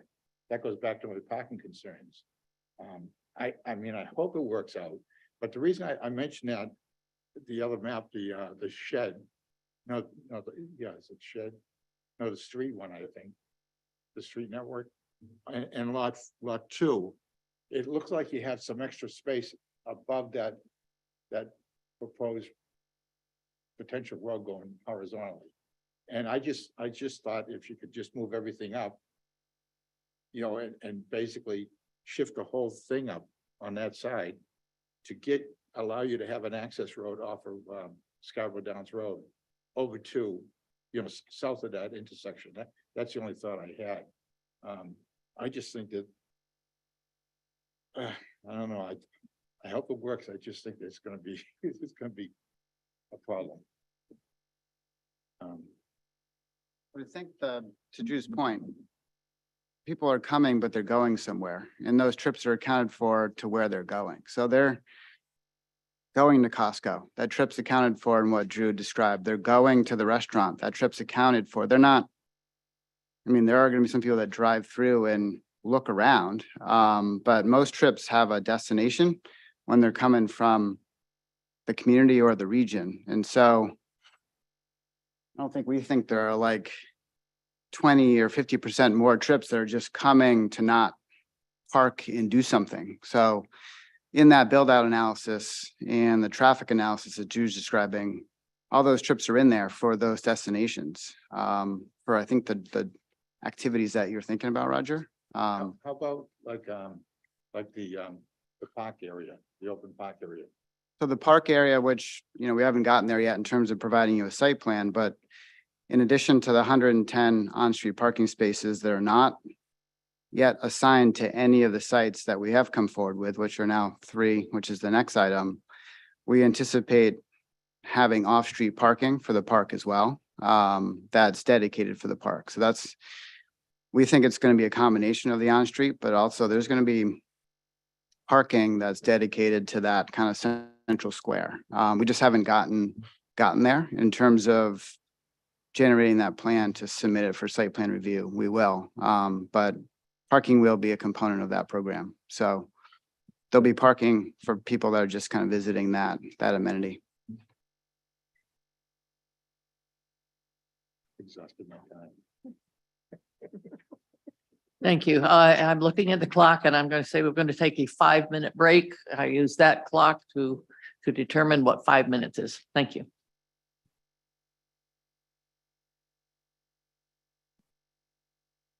Still on the air.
Professor Prolett to talk to us, ask questions. All right, so I have two questions that are rather different than things we've talked about, so you'll have to forgive me here. First question, which is quite perhaps irrelevant to what we mostly talk about, is in the wetlands, in the 250-foot conservation easement on the, I'm guessing that's the southeast corner of it, maybe not at all. There's like a T-shaped road that comes into the conservation easement. What is that road? And why is it in the conservation easement? Are you referring to this right here? Is that the Yeah, T shape? that's the road I'm talking about. Yeah, that's just a maintenance easement. That's actually the tree line shown on it, a proposed tree clearing line, but there is hard line work and it's just an easement to, there's an existing or an approved, that's one of the approved to be constructed as part of this application outlets for the gravel wetland. So there's a level lip spreader there to dissipate energy from the flow, and essentially there's no road going down there. It's just an access point to maintain it, the level lip spreader to make sure there's no vegetation growing in and make sure it's working adequately. So there's no road. There's, as part of the trail network that goes behind the gravel wetland there, there's just going to be like a flat area, or it'll be vegetated, but just a flat area for trucks once a year, maybe every few years, to maintain the level lip spreader. Okay. And that's been permitted by the DEP. Correct. So that's all, okay. All right. Thank you. So my second question, which is maybe a little bit more of a challenging one, is the three of you used the term multimodal transportation frequently. However, in your presentation, the three of you presented a bimodal transportation plan, not a multimodal transportation plan. You presented a plan about driving primarily and some walking. To me, multimodal involves more than two, and almost there you have made one very brief mention of biking. But looking at the road plan itself, physical road plan, I'm hoping that you can walk us through what it would be like to bike on the road. What it would be like to have 10 people biking single file at the same time on the road at a peak time where there's also cars parked everywhere and cars driving through. Yeah, and so previously we had provided dedicated bike lanes on Scarborough Downs Road as we enter the site. And what we're proposing is shifting that to a shared use lane, as well as a 12-foot wide multi-purpose path, specifically like on this plan as we're coming up through the Downs Road on the western side of the road. So the intention would be, if you're a biker that wants to be in the lane still, it's striped, and it's essentially recommended to be in the lane with the vehicular traffic. And if you're more of a leisure biker, someone would possibly take the multi-purpose path where it's a little less crowded and you're not around vehicles. So in addition to that, the trails around this intersection and around really the town center go down up through the gravel wall. Let me go back to a plan here that might show that a little bit better. This path down here would be one way as you enter Downs Road to go up and through the site, and it would connect through the site plan for lot 1 that's actually next on your agenda. And then from wherever there would be. So while we're challenging, so we do truly mean multimodal, where we are thinking of bikers in sense of this design. One of the tough decisions we have to make are, if we conclude bike lanes, then the street section gets wider. So then our traffic calming becomes weaker. So we're trying to balance those two. So we thought it was best to provide a shared use lane as well as a multi-purpose path, a true multi-purpose path, which has 10-foot clear everywhere, including around the tree grates, to allow for the passing of bicycles and pedestrians together. I appreciate your explanation. Thank you for that. I respectfully disagree that that's the reality of implementation. Being a biker, experiencing places like this, what you're describing is not a friendly place for being on a bike and wanting to go there as a destination on a bike.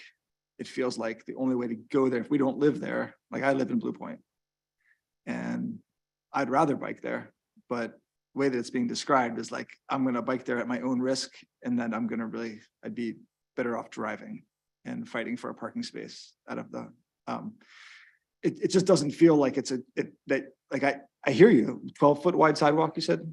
Correct. Yep. Yeah, 12-foot, if there's 3 people and a dog on a leash, 12-foot evaporates to no feet. That's the reality of it, right? And this is a community that has very dense housing lot, which is wonderful. That's what's been built here. And so it's to think that there's not going to be like people all over the sidewalks I don't think it's really going to manifest in a way that bikers can really use. I think that's the reality of it. And I think that to me, that's disappointing in that this is, if you really want to have a multimodal program, it's got to go beyond bikes and cars. I'm sorry, feet and cars. And we have a jewel of a resource of the Eastern Trail that can get people all the way from Bug Light Park and Saco here without using cars, but they won't do it if it's not truly inviting and safe and accessible and easy and clear. And that's the reality of it. But I say that I understand your concern about like, we don't want to make this a huge wide road. Like that is a trade-off. And I also realize that the biking season in Scarborough, Maine is 6 months, right? Realistically, other than the diehards, 6 months at best. But the golfing season is getting longer too. So maybe the biking season with climate change will get longer as we go. But I have to push back on you and say, I'm sorry. I disagree that this is somebody is going to want to bike through there. That, yeah.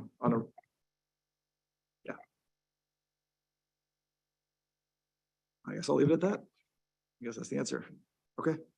Thank you. Thank you. James. Thank you, Madam Chair. I'll leave my comments similar to my colleague Jen earlier, just regarding the expansion. Previously, you're saying you're providing for contingency for expanding this intersection in the future to accommodate higher volumes of traffic, and that makes perfect sense. In 10 years, we're anticipating that the popularity of this is going to ideally skyrocket. More businesses are going to go in. It's going to be a very attractive place for people to go.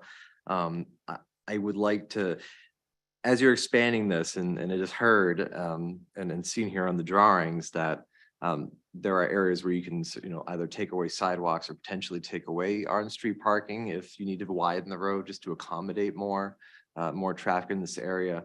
What I would like to see is what's the contingency of where that lost parking is going to go. And can we go back to the pedestrian travel radius plan?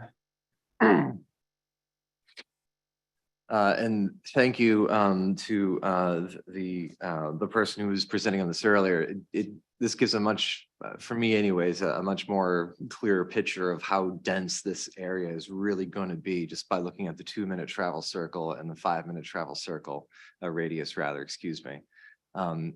And my previous comments at previous meetings about providing some sort of parking garage or multi-level parking garage somewhere in this area just to try to help alleviate that. And whether if it's, it could be an open parking lot now, but built with a contingency that, yes, you can scale that up in the future, charge people for it, or have it staffed or something like that, or have somebody, purchase and run this as another business on that site. Having some sort of large multi-story structure also provides an awesome viewpoint of the entire Downs that's free for everyone to go and check out. It doesn't necessarily have to be the anchor building right at the center of this town square of what this could be, but for me, as someone who does anticipate wanting to spend a lot of time here with my family and my friends, we want to be able to say, we want to plan to go and park and meet together and then move on as a group. And I see this as you meet at the parking garage, we go here, or we meet at this gathering space. And I guess trying to avoid rambling on for a little bit, if anything gets developed, you need to expand the road. And this is August, any on-street parking things get taken away. I would like to see a parking structure here somewhere on this site within this travel radius that would, provide that economy of scaling that parking where you can really put a lot of vehicles together to try to funnel a lot of these places in without trying to have people park all over the place. And I guess I'm sorry, I don't have a question, but that's kind of where I'll end my comment. Thank you, Madam Chair. Thank you. Madam Chair, can I follow up on that? Sure. So I just want to identify the language that was just used here based on my comment. And the language was further expansion of more driving at this intersection. Right? Further expansion of more driving at the intersection, which again minimizes the multimodal component of the intersection fundamentally. That's it, rather than further expansion of it having other modes of transportation. The vision is let's keep it open for more car development. I don't know, I struggle with that. I agree. I guess we're struggling too, balancing what we're hearing, because we're hearing from traffic consultants that work for the town that want more car capacity. And so we're running all these analysis around what if nobody walks, what if nobody bikes, even though we're providing 8, 10, 12-foot wide sidewalks, we're providing bike lanes to a point, and then balancing, okay, do we want people to drive quickly through these intersections and road, or do we want a biker to feel super comfortable, but cars feel super comfortable to drive quickly through these roads and intersections? So we're not suggesting that the intersection get larger. We're suggesting that we take a measured approach here and we build the project in a phased basis. Like, we don't have all the answers about what business is going to go where in the second, third, fourth phase of town center. We don't have all the answers about, is it 20% people walking and biking? Is it 40? Transit, we've done all that we can do as a developer to get transit to come to this site. We've paid for startup funding for transit. We've paid for studies for transit. At this point, it's in the town's hands. It's in the transit agency's hands to decide that they're going to invest in Scarborough to provide transit to this site and to the rest of the town. So there's a lot of pushes and pulls. We're trying to execute on a project that is walkable, is a special place that doesn't just perpetuate auto design, but at the same time, we're getting sort of dragged along to do that. So it's pretty important for the board to recognize the spot that we're in to balance all these things. And we'd love to execute on a parking garage. We'd love to have the demand for parking garage, if it's again balanced with transit and it's done in moderation. We're a long ways from parking garage. We haven't built a building yet in town center. And we have 111 extra spaces right now that aren't accounted for on the 3 sites that were at sketch plan. So we're trying to work through these things at the same time, not just jumping to the worst case traffic congestion scenario that traffic engineers are paid to kind of worry about.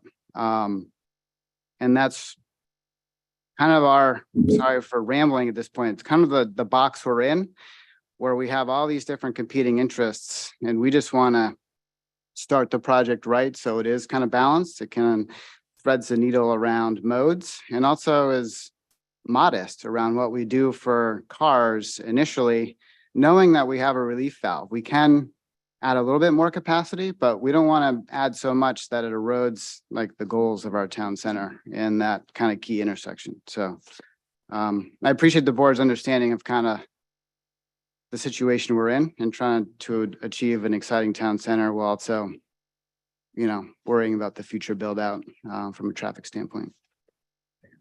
Madam Chair, can I jump in? Sure, go ahead. I'm glad Dan brought up, because as we were going through this conversation, I kind of want to interject a little bit along the same lines.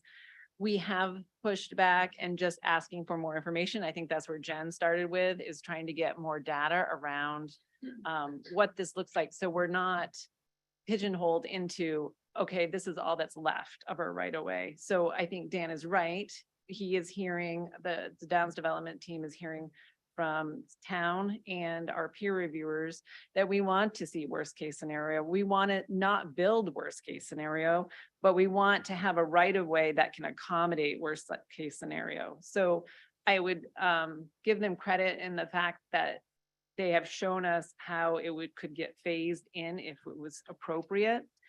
We're not starting there. We're starting with a very limited capacity. That's why I think it's very important to identify how those bypass roads work.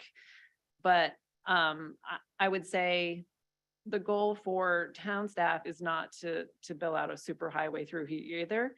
But we also don't want to get into a situation where, like, man, if we only thought that through and knew the volumes were going to be blank, we would have been able to accommodate, say, a right turn lane or something like that to try to move people through and not have a gridlock of sorts, right? So that's just who we are. The traffic engineers are going to be looking at doomsday. That's just how that works. And I think that's what you want them to look at. Doesn't mean that's what's being built. And so it's really critical that you kind of look at it in a phased approach and looking at, here's all they're building today. And I think that's where, unfortunately, like Drew's, maybe his words and using it and saying, this is how we're going to accommodate more traffic, is because that's what the town and the traffic engineers are saying. Make sure that you're not putting a building in the way, right? It doesn't mean that the road is there today. It means there might be nothing there today that we can accommodate and have room for future growth or expansion as needed. I think Jen has mentioned in the past with different site plans is there's nothing worse than someone putting right up against right away and there's nowhere to put a traffic signal pole, right? I mean, you just got to think about every little thing, because this is such a dense development. So every inch counts. And so making sure it can be laid out at a bigger project, but doesn't mean that it's being built necessarily, if that makes sense. And just to elaborate on that, and I'm guilty of this too, at least in terms of the language that I sometimes even use, it's easy to do, right? It's really hard to have a full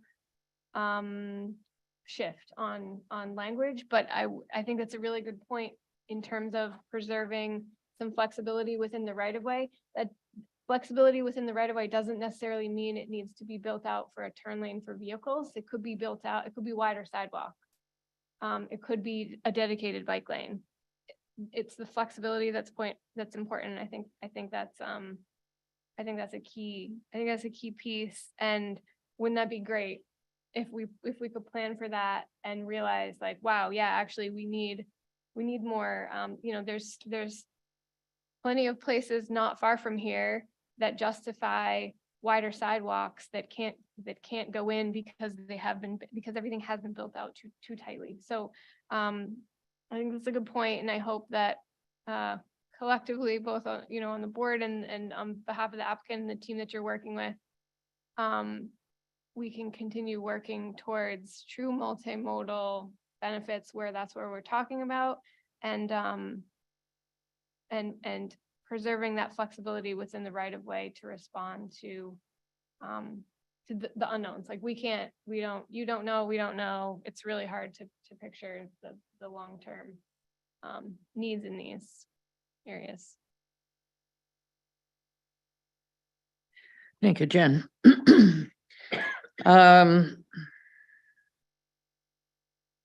I'm certainly faced, as I think other board members are, kind of faced with a conundrum. We have both too much information and feel not enough information. I got overloaded with information, got to the point where I couldn't find my dining room table because of all of the paper on it, trying to figure things out. So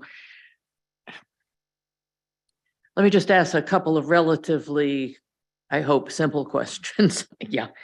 How's the project going to protect and buffer the brook while all of this is going on, both during and after construction?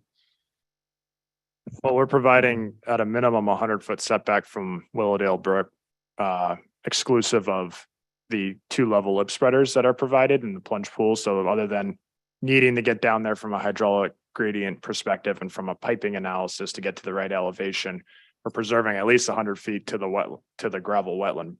And then even further from that, from an actual pollutant, which I'll call like a parking lot or roadway. So the gravel wetland in our mind is a great spot for it adjacent to the brook. It's going to provide the treatment, but it's also vegetated and it's going to be landscaped and it's going to provide that nice buffer from where the actual buildings and parking lot and the stuff that creates the pollutants goes, and from Willowdale Brook. So we thought we've done a nice job actually providing that buffer there and siting that wetland there. All right, the trail that you have in between the Willowdale buffer and the gravel wetland, how wide is that? And what's it made out of, and what's the plan for maintaining it? 10 feet. It's 10 feet in width. I believe it is stone dust. I can double check on that actually in just a second here, but I believe it's just a stone. dust. And I'm sure you have it in here someplace, but by the time I was done, I was just saying, as I said, I couldn't find my kitchen, my dining room tabletop. And it'll be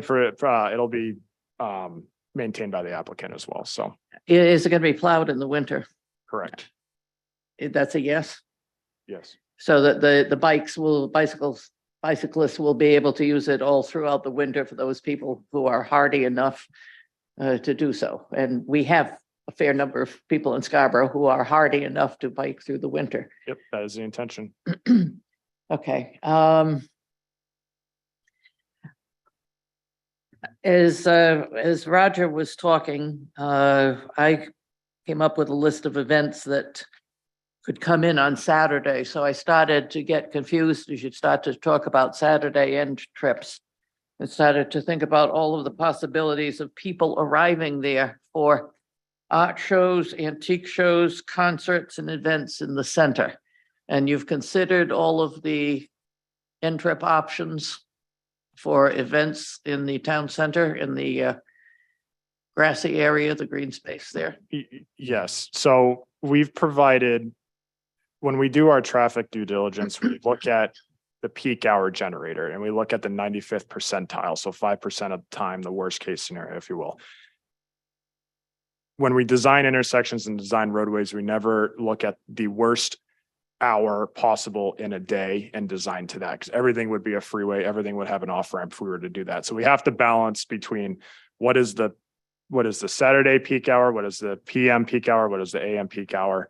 Not necessarily is there a event on the green that is at 8 o'clock one morning that is off a, say, Saturday peak hour, so that the other uses don't contribute to that, right? So we have to look at things a little bit holistically and not just every little isolated incident. But to that event, we have looked at like I mentioned, every area.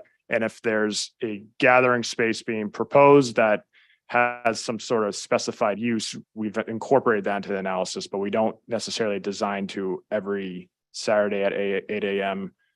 For example, yoga class on the green or something like that, just from that isolated incident. It's looked at holistically.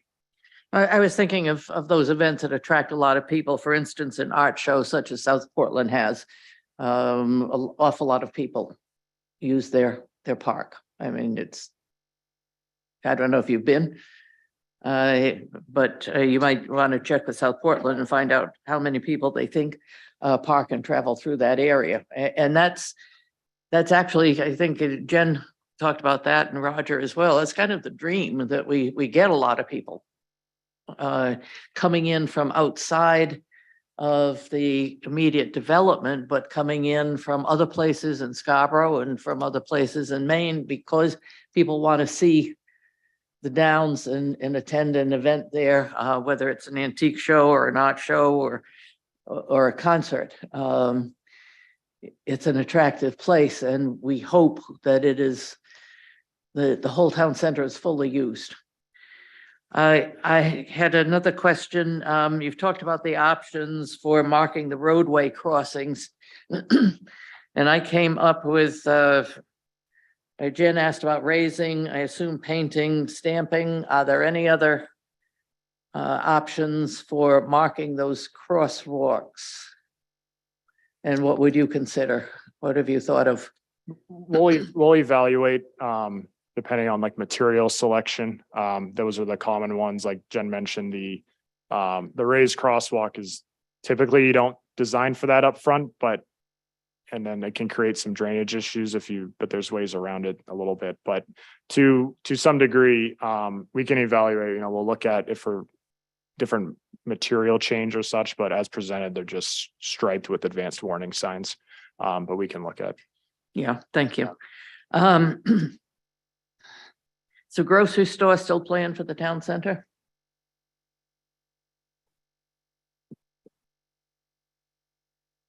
We're hopeful. So planned, yes. Definitely happening. I can't say that. I guess I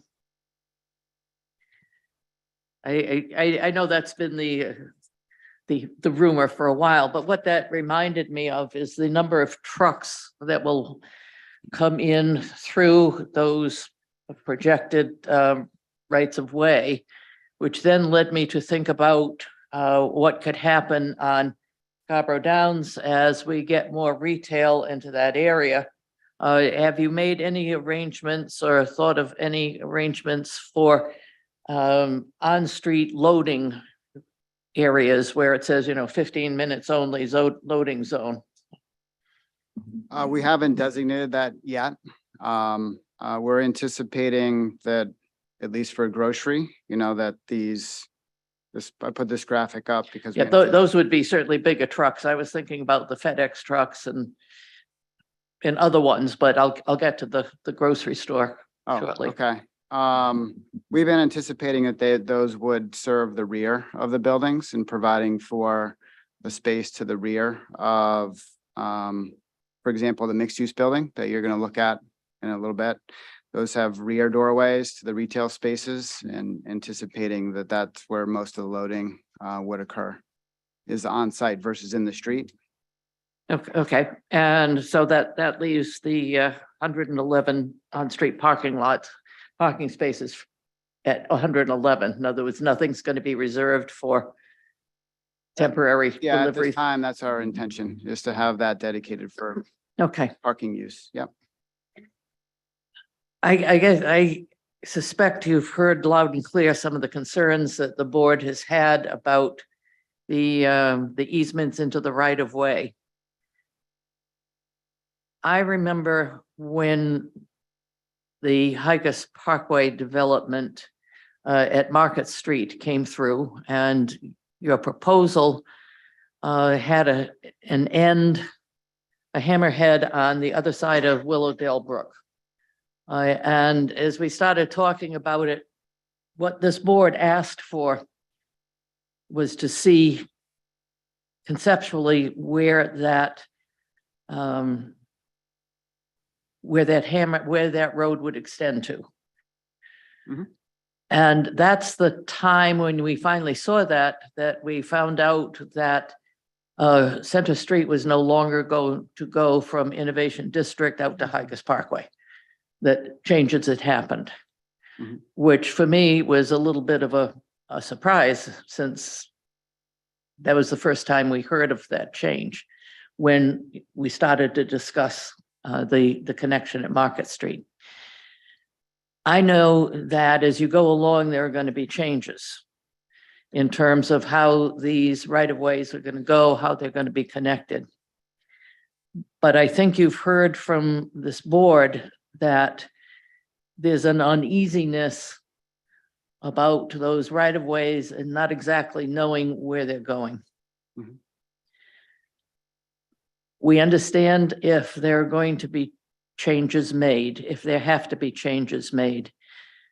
But I think we need to really be comfortable seeing where those right-of-ways are going to go, how they're going to go, where they're going to end up, and really how they are going to act as safety valves for the Market Street, Scarborough Downs crossroads, let's call it.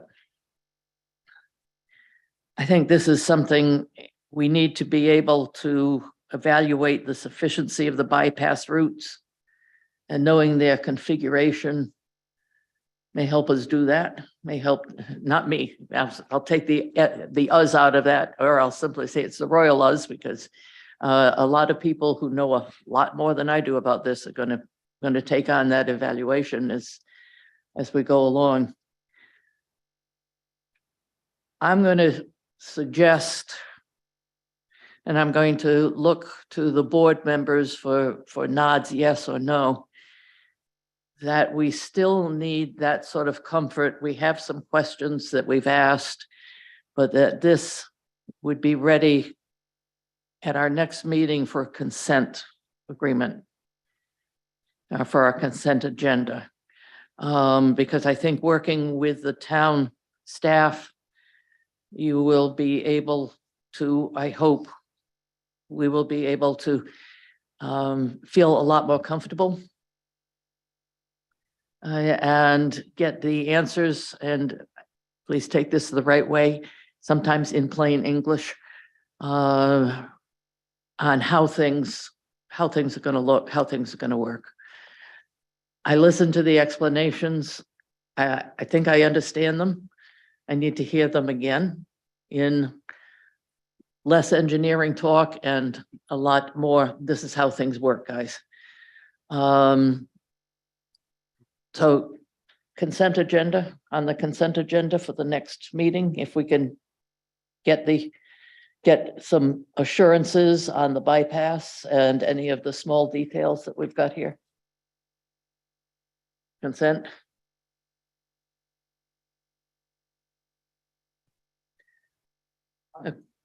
Okay, go ahead, Noah. I can't hide my discomfort with the biking plan. I'm sorry. I'm gonna ask you all to reconsider it. I'll leave it at that. So if they were willing to work with the town staff and come up with a proposal that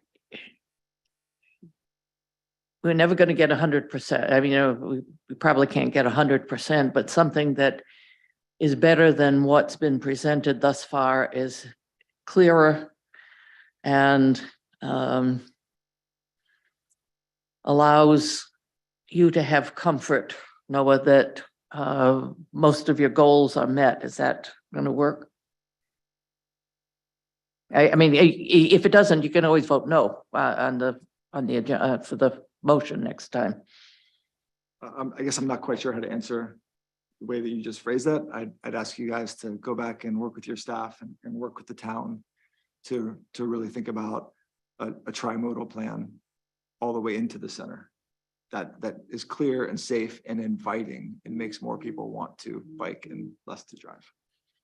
I think that's a good way to frame it. If the Downs is willing to work with the staff to see if that's possible. Yeah.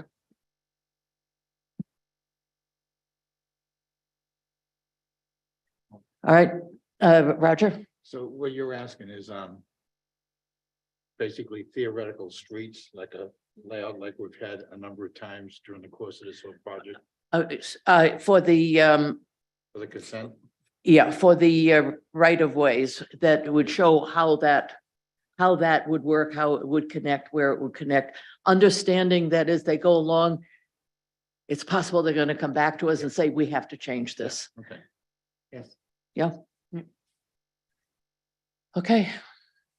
Come back to us and be on the consent agenda. Noah? One quick thing. I just want to note, a few meetings ago, you came and proposed the plan for turning lane on Route 1, and I had some discomfort with some of the plans that I raised before I was had been sworn in. I've been carefully reviewing your list of plants here, and I just want to thank you guys. This is a almost entirely plants native to either Central or Eastern North America. That's wonderful, a really great growth. There's only one plant that I've found on here that's catmint Walker's Low. If you could consider trying to, that's from Iraq. You could try to consider replacing that for a light growth form, but you've done a great job focusing on native plants, and I appreciate that. Thank you. Thank you, Noah. And we will see you next time. You will be on the consent One more question. if I may. agenda. First of all, I'm going to say you will be on the consent agenda for next time. Then I'm going to turn to Roger and ask him to ask a question. This is a very easy question for you, Dan. I noticed on one of the sheets, I think it was in this packet, that your plans are to demolish the clubhouse and the grandstand. Yeah. Any time frame when that's gonna happen? It's expected the first half of summer, so it could be June, Okay, June timeframe. good, thank you. All right, thank you. Thank you. Next item on the agenda, Dan, you can just stand right there. 6.01 Crossroads Holding LLC is requesting a sketch plan review of a 4-story mixed-use building on proposed Lot 1 of the Town Center subdivision. The project would include a mix of commercial uses on the ground floor and 42 residential units on the upper floors. The property is further identified as Assessors Map R52, Lot 4 for the town. Thank you, Madam Chair. This is a sketch plan for, as you mentioned, 42 residential units on floors 2 through 4, and commercial space on the first floor. Our primary comments revolve around separating stormwater areas from the parking lot, landscaping, and ensuring pedestrian and transit opportunities are discussed. Thank you. And for the applicant. Thank you. Dan Bacon here on behalf of Lot 1, the mixed use site. I'm gonna share my screen again. Let's see here. This is the right presentation.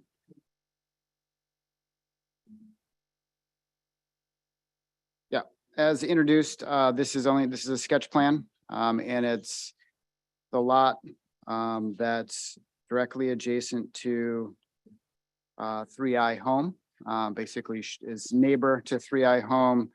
And it'll be the building located on the corner of Market Street and Downs Road. The majority of the lot's frontage is along Market Street. So when you're driving in Market Street from Higas Parkway, it would be on your right. And so this overall locus map shows you that location within the town center phase that we just talked about. I'm gonna flip the orientation on you, so I apologize. So this is on the subdivision plan, the lot in blue. It's just under 3 acres in size. Like I said, it's on the corner of Market and Downs.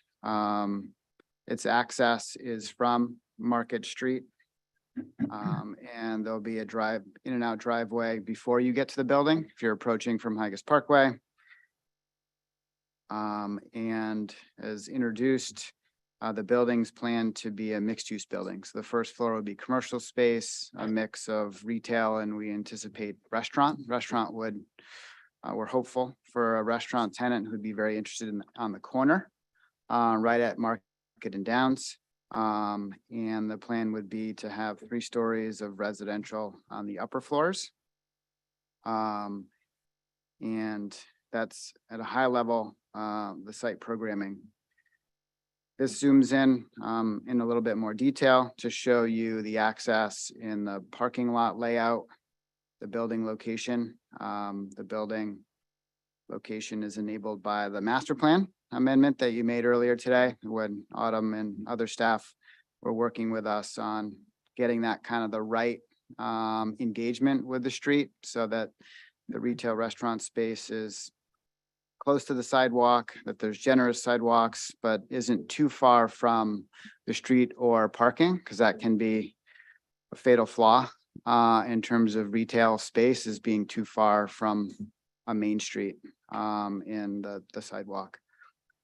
In terms of kind of specific programming, if you look at the building footprint, the 3 spaces that are on the left 2/3 of the ground floor are anticipated to be retail. It could be 3 spaces, it could be further divided depending on tenants.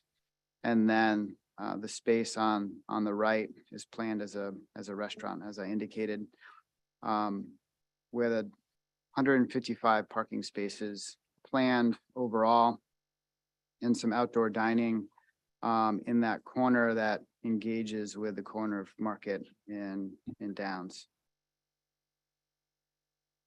This just zooms in a little bit further on programming on the first floor. And this highlights our intention with parking.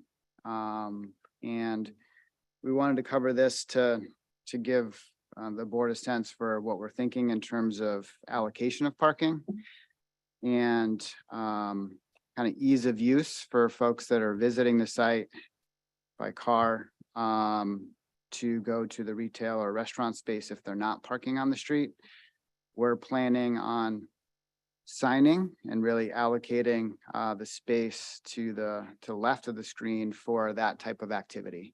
It's natural for that to be the parking, so it's going to be visible. It's going to be most convenient to Market Street. It's also going to be very close to the walkway system to get you to the front doors of the restaurant and retail spaces. And then we're going to be signing and dedicating the spaces to the rear to employees that work within the building on the first floor, those spaces in orange that are closest to the building. And then residents would be in the green parking field, again, assigned and dedicated for people that live there. So it's very clear that that's not for visitors to the retail establishment. So we're planning on a pretty clear delineation kind of at this curve of where kind of day-to-day customers park versus those that live here or work here and come on a daily basis. So I think with that overview, Brian O'Connor's here, who's the architect on this site, but also been kind of the expert helping us with the overall town center layout. So I was gonna let Brian be recognized and talk about the architecture and kind of get into more details around the building and its programming. So Brian, I'll turn it over to you. Thanks, Dan. Good evening, Madam Chair, members of the board. I hope you guys can all hear me okay? Yes. All right, great. Apologize for not being there in person tonight. Appreciate you letting me appear virtually. This will only take a moment. We really spent a lot of time thinking about this building from a broader massing perspective, as well as a fine sort of detail perspective. We did look quite a bit at both the site plan review ordinances for the town of Scarborough and the design standards in the commercial districts. And we really tried to make sure that not only were we creating sort of clean, modern design, but also that worked really, really well with the context and what we're trying to create here collectively as a town center. And so, you know, right off the bat, I think we spent a lot of time focusing on the building massing kind of gently bending away from the intersection at roughly the midpoint in the building to create a very slight angle. What this does is really do two things simultaneously. It allows the natural sun in the summer and at sort of the hinge seasons to penetrate down the road and really provide direct sun to the outdoor dining area, as well as open the intersection slightly and create a building form that really hinges at the main residential entry right at the midpoint in the building. So at the front corner here, you're looking down into an outdoor dining area that seats approximately 45 to 50 people outside. The restaurant that Dan had mentioned is sort of in that darker gray area with an integrated pergola that comes out and sort of connects to these outdoor planters. We have the opportunity within those pergola elements to hang some sort of shading or sun screening if that becomes desired. Larger expanses of glazing, and then a very sort of clearly delineated strong cornice line that runs along Old Downs and then down the street here to create a separation between that commercial use at the ground floor and the residential uses above. At about the midpoint in the building, you see a slightly taller, dark area with a large light next to it. This is really the main residential entry. It's slightly indented into the building to create a break in the plane. Again, large glass areas. And then to the right of that, the commercial picks up again with a reintroduction of this strong cornice line that runs down the entire retail edge of the building and wraps around the back corner. Again, you're seeing the sort of darker material down at the ground floor, tremendous amount of glazing, multiple entry points, and then the introduction of a little bit of color into the building down there, and an ample opportunity for signage below the cornice and above the glazing to allow those retail edges to really come alive.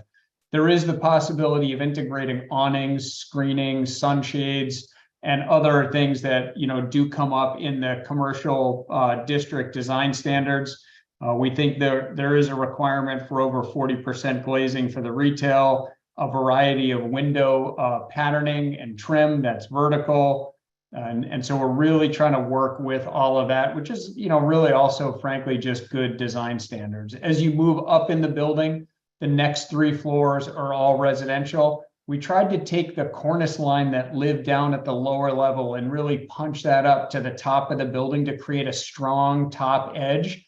That edge overhangs the building as it wraps around and creates a very strong prominent corner on the intersection where we've peeled back that top floor to create an outdoor area for residents. And this outdoor area is really dominated by a slightly different but strong open pergola element and columns that allow shade and sun both to permeate that space and create a really rich outdoor residential experience that overlooks not only the intersection, but also the green space on the other side. From a material standpoint, we are thinking about really paying attention to the town patterning and proposing that the lighter gray areas are all actually a lap siding. You'll see in here, there are very, very slight tonal differences there. We may be looking at trying to, you know, create a little bit of texture in the building by not only using the lap siding, which will create a shadow, but potentially having some tonal color change in the building as well. All of the windows are really vertically oriented, as is also outlined both in the commercial district standards and in the town ordinance. We have patterning between those windows that connect and group those in interesting ways, and a wide variety of sort of mullion patterning within those windows. I think we have two other views. This is a little bit more of a ground level view. Here you can really see how that pronounced cornice line at the top floor wraps down the street and really comes out and projects over that intersection, creating a really sort of arresting moment, which complements the lower dining area. And then I think the last view we have is sort of running along the retail edge. Here you can really see that main residential entry door about at the bend in the building, the retail to the right of that, and then the dining area beyond. So again, just, you know, very high level, very sort of simple at this stage. We're kind of at the sketch plan stage. We did really want to reinforce the places where we were really paying attention to the commercial district standards and again, the overall site plan review ordinance. I think there's obviously a tremendous amount of ongoing design development work that's going to live in this building, but I think we wanted to kind of share the outlines of where we thought this was going. Dan, I don't know if you have anything to add. I'm trying to keep it sort of concise for everybody at this point. That was great, Brian. I don't have anything further. I think we'll leave it at that. And if there are civil questions, Drew, of course, is here during Q&A that he can answer.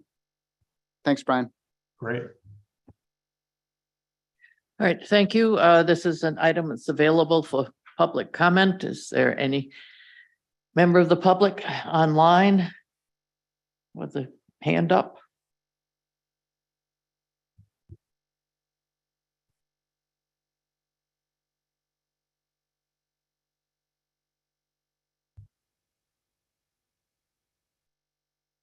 No? In that case, public comment is closed, and I will turn this over to the board. Let me start with Roger. Okay, good looking building. I think it looks really nice right there at the corner. The staff one of the staff comments was regarding the service areas. And I'm not sure you mentioned that in your presentation. How can you expand upon that? Dan, I don't know if Drew is there. He may be able to do a better job with some of this than I can in terms of the outdoor service areas. Drew is here. Drew can take it. Bruce here. I am here, Drew Gagnon, Laurel Palmer. So we're looking at the site plan here, and the service area is really intended for this back, and I'm trying to find the mouse here, right here, back corner of the building right around here. So what we've designed the radii and incorporated into the 3i home, which is the site just south of this, is this would be the loading and unloading zone, kind of in the back of house, if you will, of the restaurant. Also important to note that the rear back of entry service entries for the retail, proposed retail on the left-hand side of the building and of the page is also at the rear here. So we're intending to use this kind of in between drive aisle that connects 3i home and this proposed development as the service area. Okay, I also noticed that there's a connection between the 3i. 3i parking lot and this parking lot for the residential. So basically, if there's an overflow in the 3i, people could potentially go park in there? Or no? Well, we're not, I guess the residential in the green here is really dedicated towards for the residential for the project. Is that So- primarily just to be able to get out? But for the people who park in the 3i, another way to get out to Market Street? Yeah, it's the interconnection between the sites. It's Oh, not okay. intended as an overflow for 3i Okay. home. I think that's all I have right now, Rachel. But I think the building looks really, really attractive. Thank you. Jen? I thought the staff comment memo brought up a number of really great points, and understand we're only at sketch plan here, but this is obviously, a different the interconnection here between this site and the 3i site is different from what we saw previously. And if the, I'm struggling here, because if the intent is to, limit cut through traffic, cars, I'm gonna say, when I say traffic, I mean all kinds of traffic, but I'm gonna say cars specifically, because this is relevant here. Then I think this is a good, this is a good way to deter cars from cutting through this site and going around the 3i site and back out onto the Downs Road. Given our prior conversation, I don't know that that's a good idea. I don't know. I know that as the, your team drills into the particular uses here, activity becomes a little more clear, and I understand like the layout here for this type of parking associated with residential units is probably going to be numbered, maybe assigned kind of thing. But anyway, I just that was something that jumped out at me, was the fact that it is still connected, not a super straight connection down through to the Downs Road. And whether or not that's advantageous to the overall, layout of this site, and then this sort of larger conversation about bypass routes and things like that. I also recognize that this puzzle piece, the shape of this puzzle piece is unique in that, you're kind of backed up against the wetland here, which would make, other options a bit more difficult. So I sort of follow how you've arrived here. Couple of points in the staff memo that I did want to just reiterate specifically. The provision of, where am I going? Oh yeah, pedestrian amenities, so bike racks, benches, seating areas, and et cetera. And I know that there was some conversation just now about the outdoor seating specifically for the restaurant in front of the building, but curious about what's planned for the area to the left end of the building, and I suspect we'll see more detail on that as you come forward, so that's fine. But certainly making sure that we can accommodate these other amenities that speak to placemaking and really, in my opinion, the sort of key importance of this siting of this building in the literal heart of the town center district and this overall Downs development in general.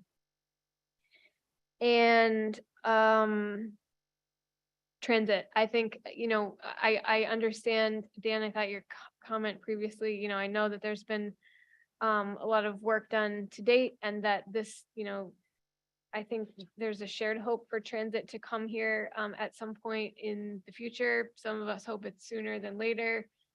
I think the best way to do that is to continue encouraging that through the built environment and this type of density and layout. And so anything that could be shown here, either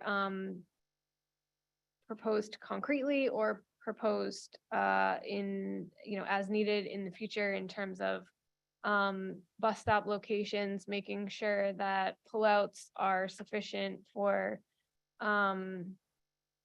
bus radius, shelter pad foundations, anything like that, lighting, conduit runs, stuff like that, that you would likely all look into anyway, and that we have done in other parts of the Downs, I think would be important here.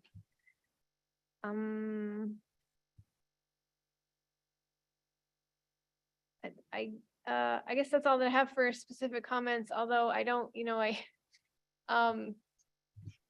I'm really excited about this, the initial rendering and views of this building architecturally. And Brian, I really appreciate your explanation of a lot of the architectural elements in, to borrow Rachel's terminology, regular people terms or whatever you said. I think it just seems like a really exciting place to be. I think it's a good anchor point here, and I can just very easily picture it in real life. And so I appreciate the explanation and the thought that's gone into the aesthetic and design of that to date, and look forward to seeing how you continue to work out the details on the building itself. That's all I have. Awesome, thank you. Thank you. Rick. Yeah, thanks. Just a couple of comments. Just curious as why you're designated the employee parking right up on the building. I would think you might want to have that for customers versus employees. Yeah, and one of the real deciding factors for us anyway was trying to limit, I guess, everyday traffic, the visitors to the retail or restaurant from going down. Really, the access point is when you turn the drive aisle right here by the dumpster. So we wanted that to be more of residents and or employee parking, and that just limits the number of potential cut throughs through the site. Trying to really meet that demand of, we don't want to promote cut throughs through the site and keep both access, and from just a circulation standpoint, we thought that made the most sense. One other point, Rick, to that. You see doors on both sides of the retail space, but we're really anticipating that customers are entering retail from the Market Street side, and the other doors are back of house, could be a storage room, could be just an employee entrance. So we're thinking that's more the service side of the building, and that the parking to the left is really closer for customers to the entrance to the restaurant. I was just curious. Another point, I think you're right on the EV chargers for one lot, but you've got a multifamily and you've got retail. So based on my quick calculations with what mind I have left today, tells me that you need 4 additional EVs, fully capable, to take care of the multifamily, the 5% that's required for the multifamily. And then you have, based on your square footage, the requirement on the retail side, which is, I think the multifamily was 3.75 and the retail was 4. So I just said 4 and 4. Because you don't put in 3.75 chargers. That's right. We'll double check that and make sure that's updated Okay. for the site plan. Thank you. I too agree with other comments. It's a sharp looking building. Just interested, all kinds of new systems are coming online and, you won't need to put chimneys or anything like that, but you're likely to have mushrooms with the restaurant and ventilators and those kind of things. So just when you come back, make sure that they're properly screened so that we don't see that from the street level as best you can. Right along with the 3i house, which I think you've put this building in a nice location.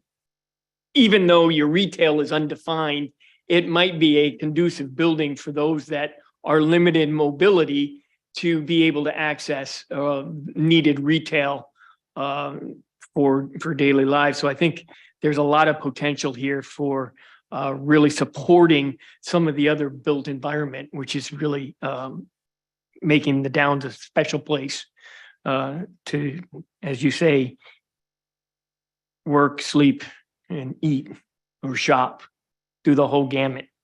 I had one other thing on my mind, but what was it? See, I should have written it down. Just the landscaping is going to be big, and you've got some aisles, parking aisles that'll be nice landscape, and anxious to see the full blown out plans when you get them together. But I like the track this is taking. Great, thank you. Thank you. Noah?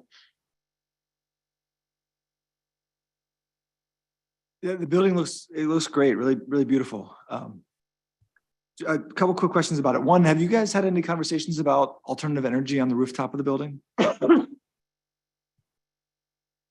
We're exploring solar panels. Got competition on next door. We do. The 3i is going to have it, right? That's great. Yep, in our apartment building across the street, we're anticipating solar. That, I think you missed the last meeting, but we presented those plans. Great, thank you. Can you, and more substantive, can you tell us more about this back area? I'm having a hard time, what's described as the stormwater management area. And then there's a trail that goes through it and a wetland and a dumpster that comes up to it. What's that gonna look like? What's the vegetation type? Can you tell us more about it?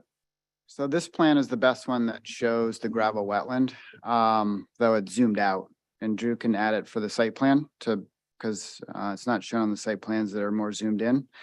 But this shows the gravel wetland, and these are the contour lines. So the change in grade is the gravel wetland's what, 8 feet below the elevation of the parking area. So that will be, there's a wetland species mix that's planted in the gravel wetland to create a wetland that we've done successfully in other areas of the project and we'll do here.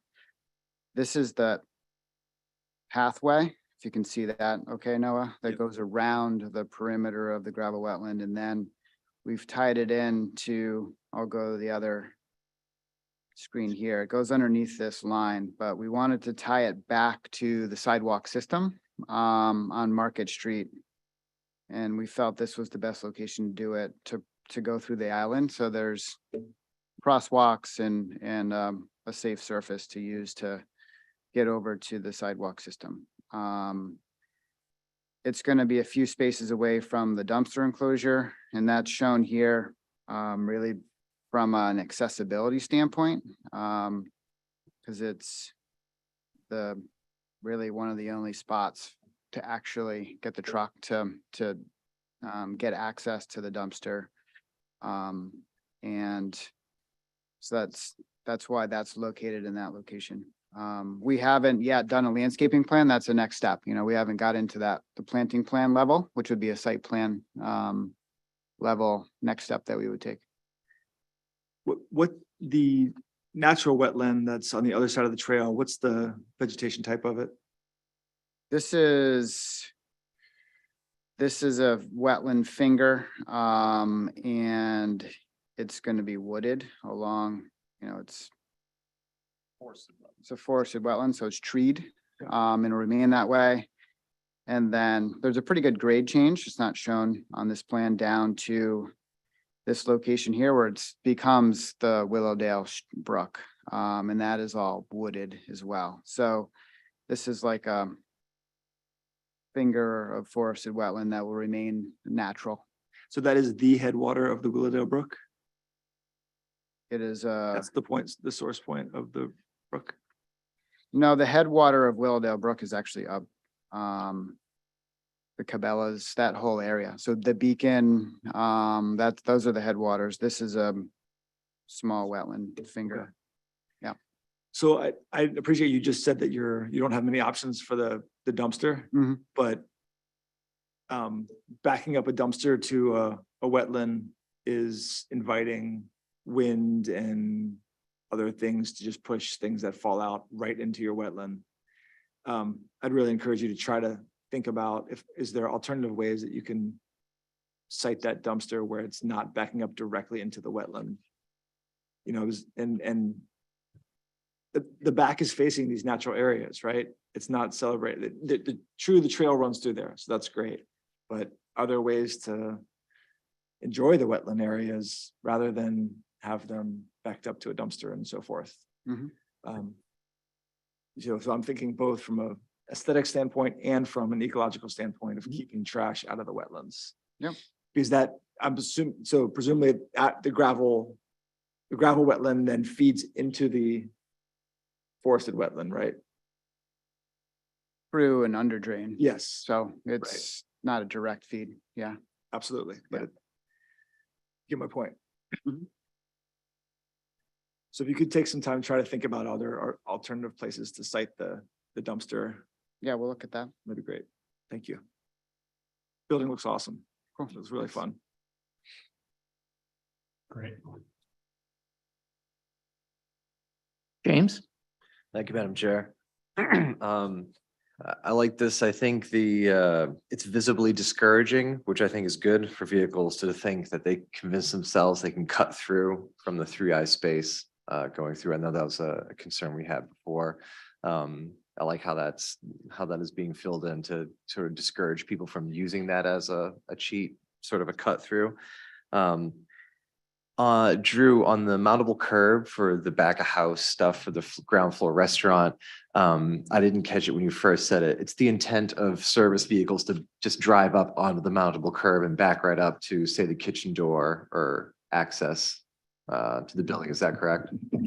Yeah, one or the other. It'd be just pull up and be in the drive aisle for the time of when it's unloading or loading. But I think the intention of the mountable curb is actually a dual purpose. It could be for that. It could also be for fire and fire truck apparatus to be able to get in between the building. That actually goes along with the 3I home site plan next to it, but as well as it's going to work for dual purpose for this. So the intention would be kind of as needed for that. Okay. No, thanks. Yeah, I'm not going to comment on 3I until we get to that site plan application, but just glad to see that. Thank you. I guess lastly, for you, Brian, I love seeing the trees along the street side that are going right into the downtown. I think it'd be great to, I don't know, see something that was foliage changing, like a bunch of fire maples going down that street.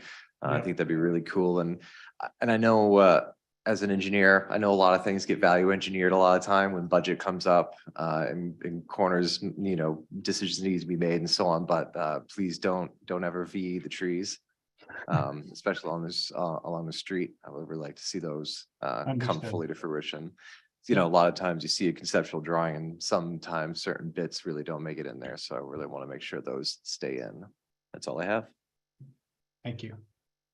Thank you. I want to echo what a couple of my colleagues have said about the architecture of the building. I think I can certainly say that I see a New England vernacular in what's a relatively modern building.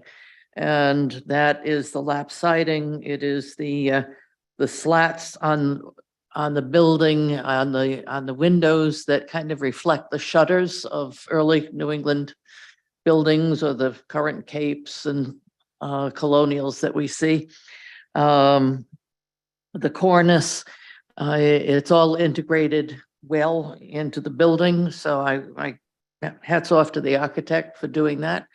I think it's a place where people are going to want to live. I do have a question, which I don't think was entirely clear to me. Are these apartments or condos? We're anticipating that they'd be apartments at this time. Market rate? Yes. Okay. I have a suggestion that at Market Street, at the entrance there, that you might want to consider a sign that says parking only for residents of and employees of, or, visitors of, so that people really start to believe that there is no other exit, so that they're not going to find themselves going down there and trying to cut through. Mhm. I am not entirely clear, and I think I would need to see some figures on that when you come to us with the sketch plan, with the site plan.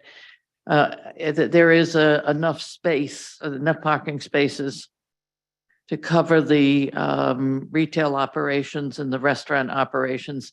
And that's simply because you've shown us that there's another building that is contiguous to the parking lot.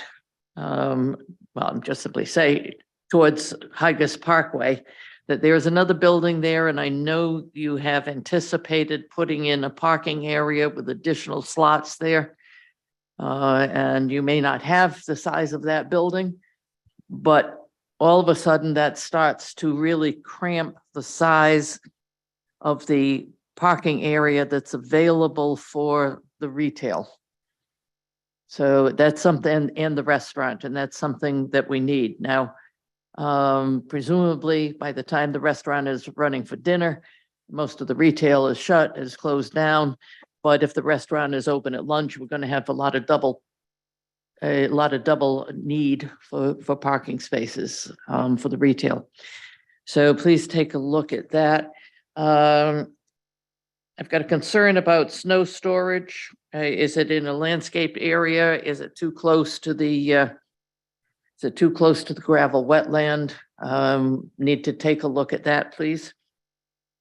I have a question. I'm not actually sure where the entrance is to everything. So you intend the entrance to the restaurant, I believe, to be on Market Street. Is that, and I think it was indicated that that was also the entrance to the apartments. Yeah, we'll provide additional clarification on that. I think the entry to the restaurant has actually been moving around a little bit as we play with the outdoor seating, and we think about how the restaurant would be configured internally. I think we want a very clearly delineated entry to the residential building. And so the entry to the restaurant, I think we're still working on a little bit, but your point about clarity of that, I think is important. Yeah, and let me ask you, if the entrance to the residential building is from Market Street and the parking area is way down almost to the, possibly almost to the end of the 3I building, that seems to me to be a disadvantage to the tenants. Unless you also have a very visible area where they can come in from the service area. And it appears as though you have it, but it's not clear. And I can see where you would want perhaps an entrance to the residential building visible for guests on Market Street, but for the residents, it seems to me that it is certainly more convenient for them to come in through the back of the building, since that's where all of the parking is.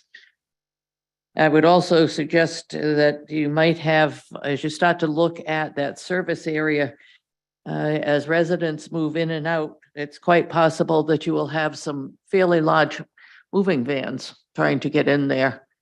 backing in perhaps, and possibly blocking the handicapped parking spaces along the back of the building. So think about how that flow is going to work, because I think there's a potential for creating some issues.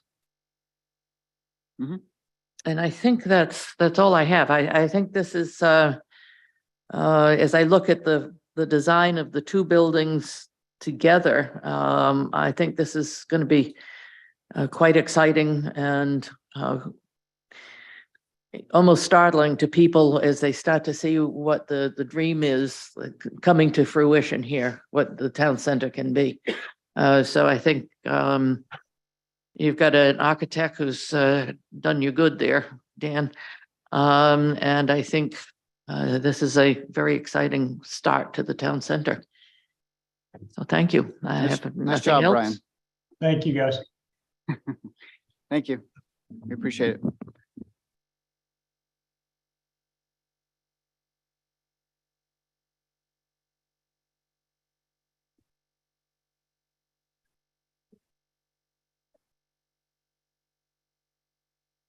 All right, let's see if we can get out by 10, and I bet we can. Staff report.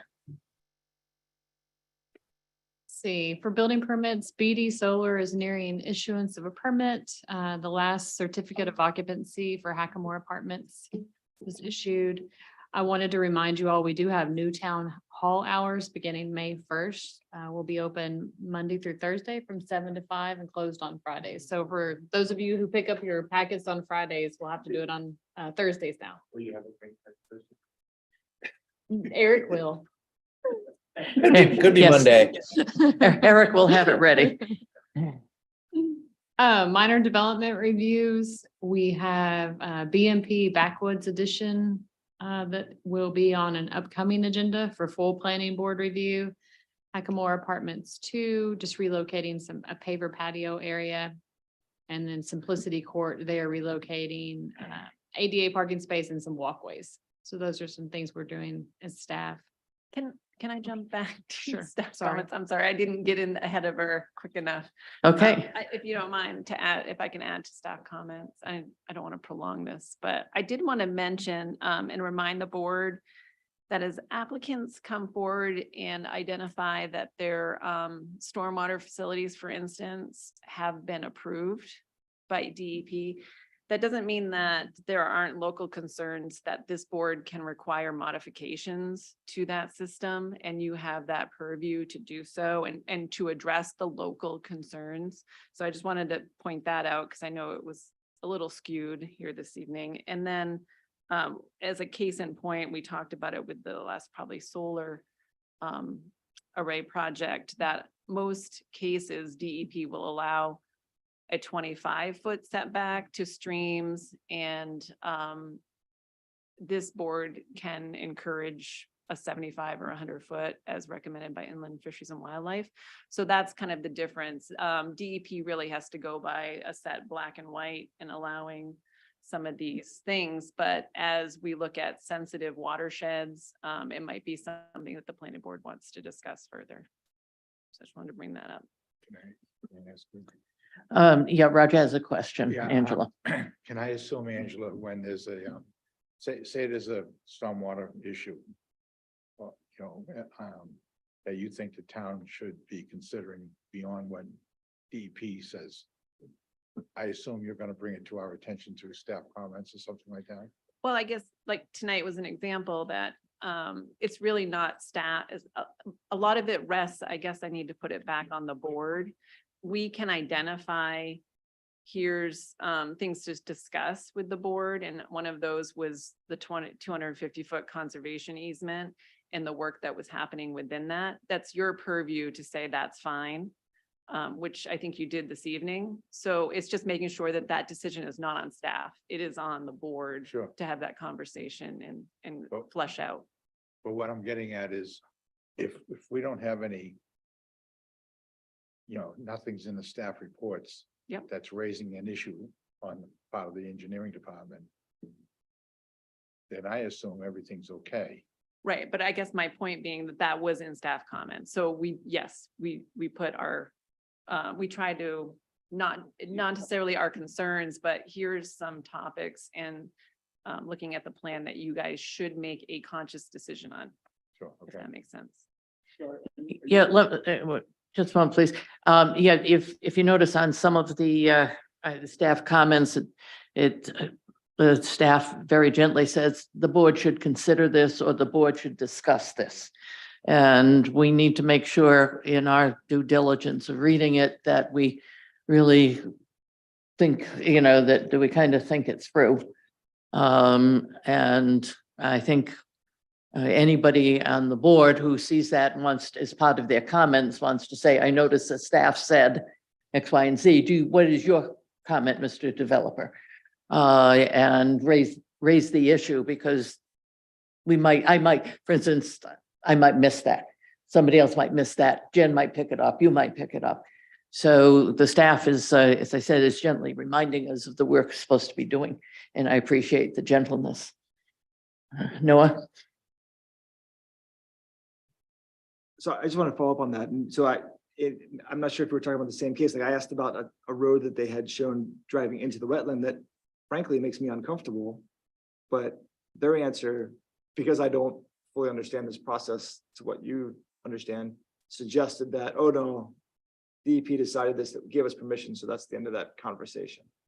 And you're saying that's sort of the minimum standard, that we don't necessarily need to abide by that minimum standard. Correct. That's where the conversation, yeah, and then that's where staff put it in there to discuss. So that, yes, DEP's permit would be the minimum threshold. So when that comes back to us as part of a site plan review, we can still raise the question. Well, no, it would part of the subdivision. So the stormwater subdivision. facility is part of the subdivision. So site plan would come after that. So it would already be what if you were, go through and approve the subdivision, which I know you haven't even got to preliminary yet at this Right. point. Yes. So it would have to be part of that design. So when it comes back to us, Yeah. we still have an opportunity to bring it up.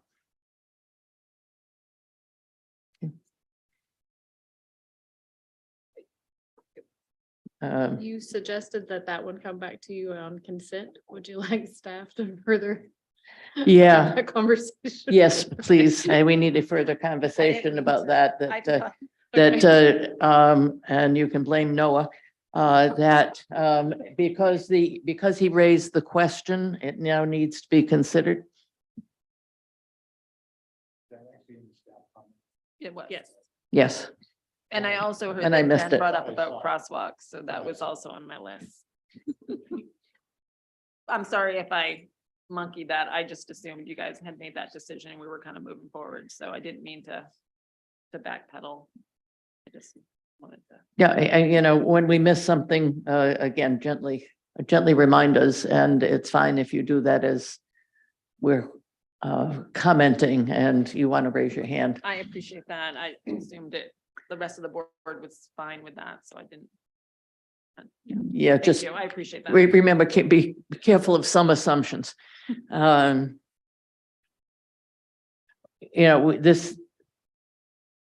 think we're going to see things more and more complicated and more technical and tighter as we get to the center of the town. And actually, we're into the center of the town.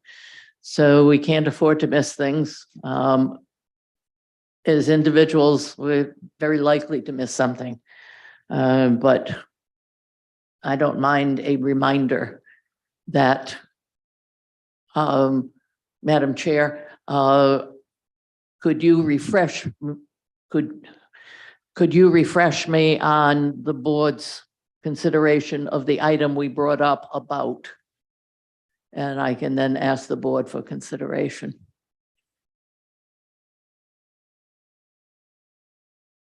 Any other board comments? Oh, no, excuse me, administrative amendment report, never mind. Any? Nothing for that. Okay, correspondence, No correspondence. planning board comments. Roger. I was just wondering what's going on with Cliffs. Remember, everything is down and, that site plan went through. Lifts? Yeah, we passed that a while ago. They demolished the existing building.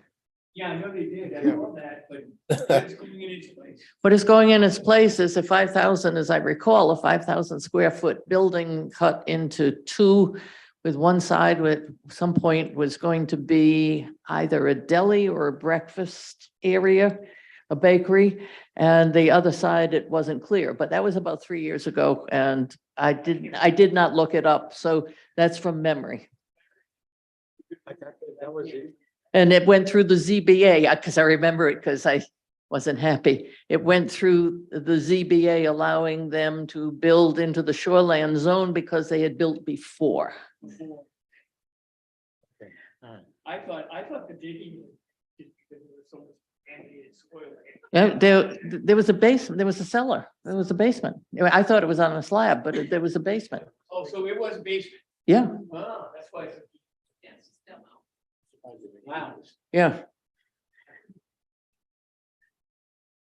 I have a strange memory sometimes. Planning board comments, anything else?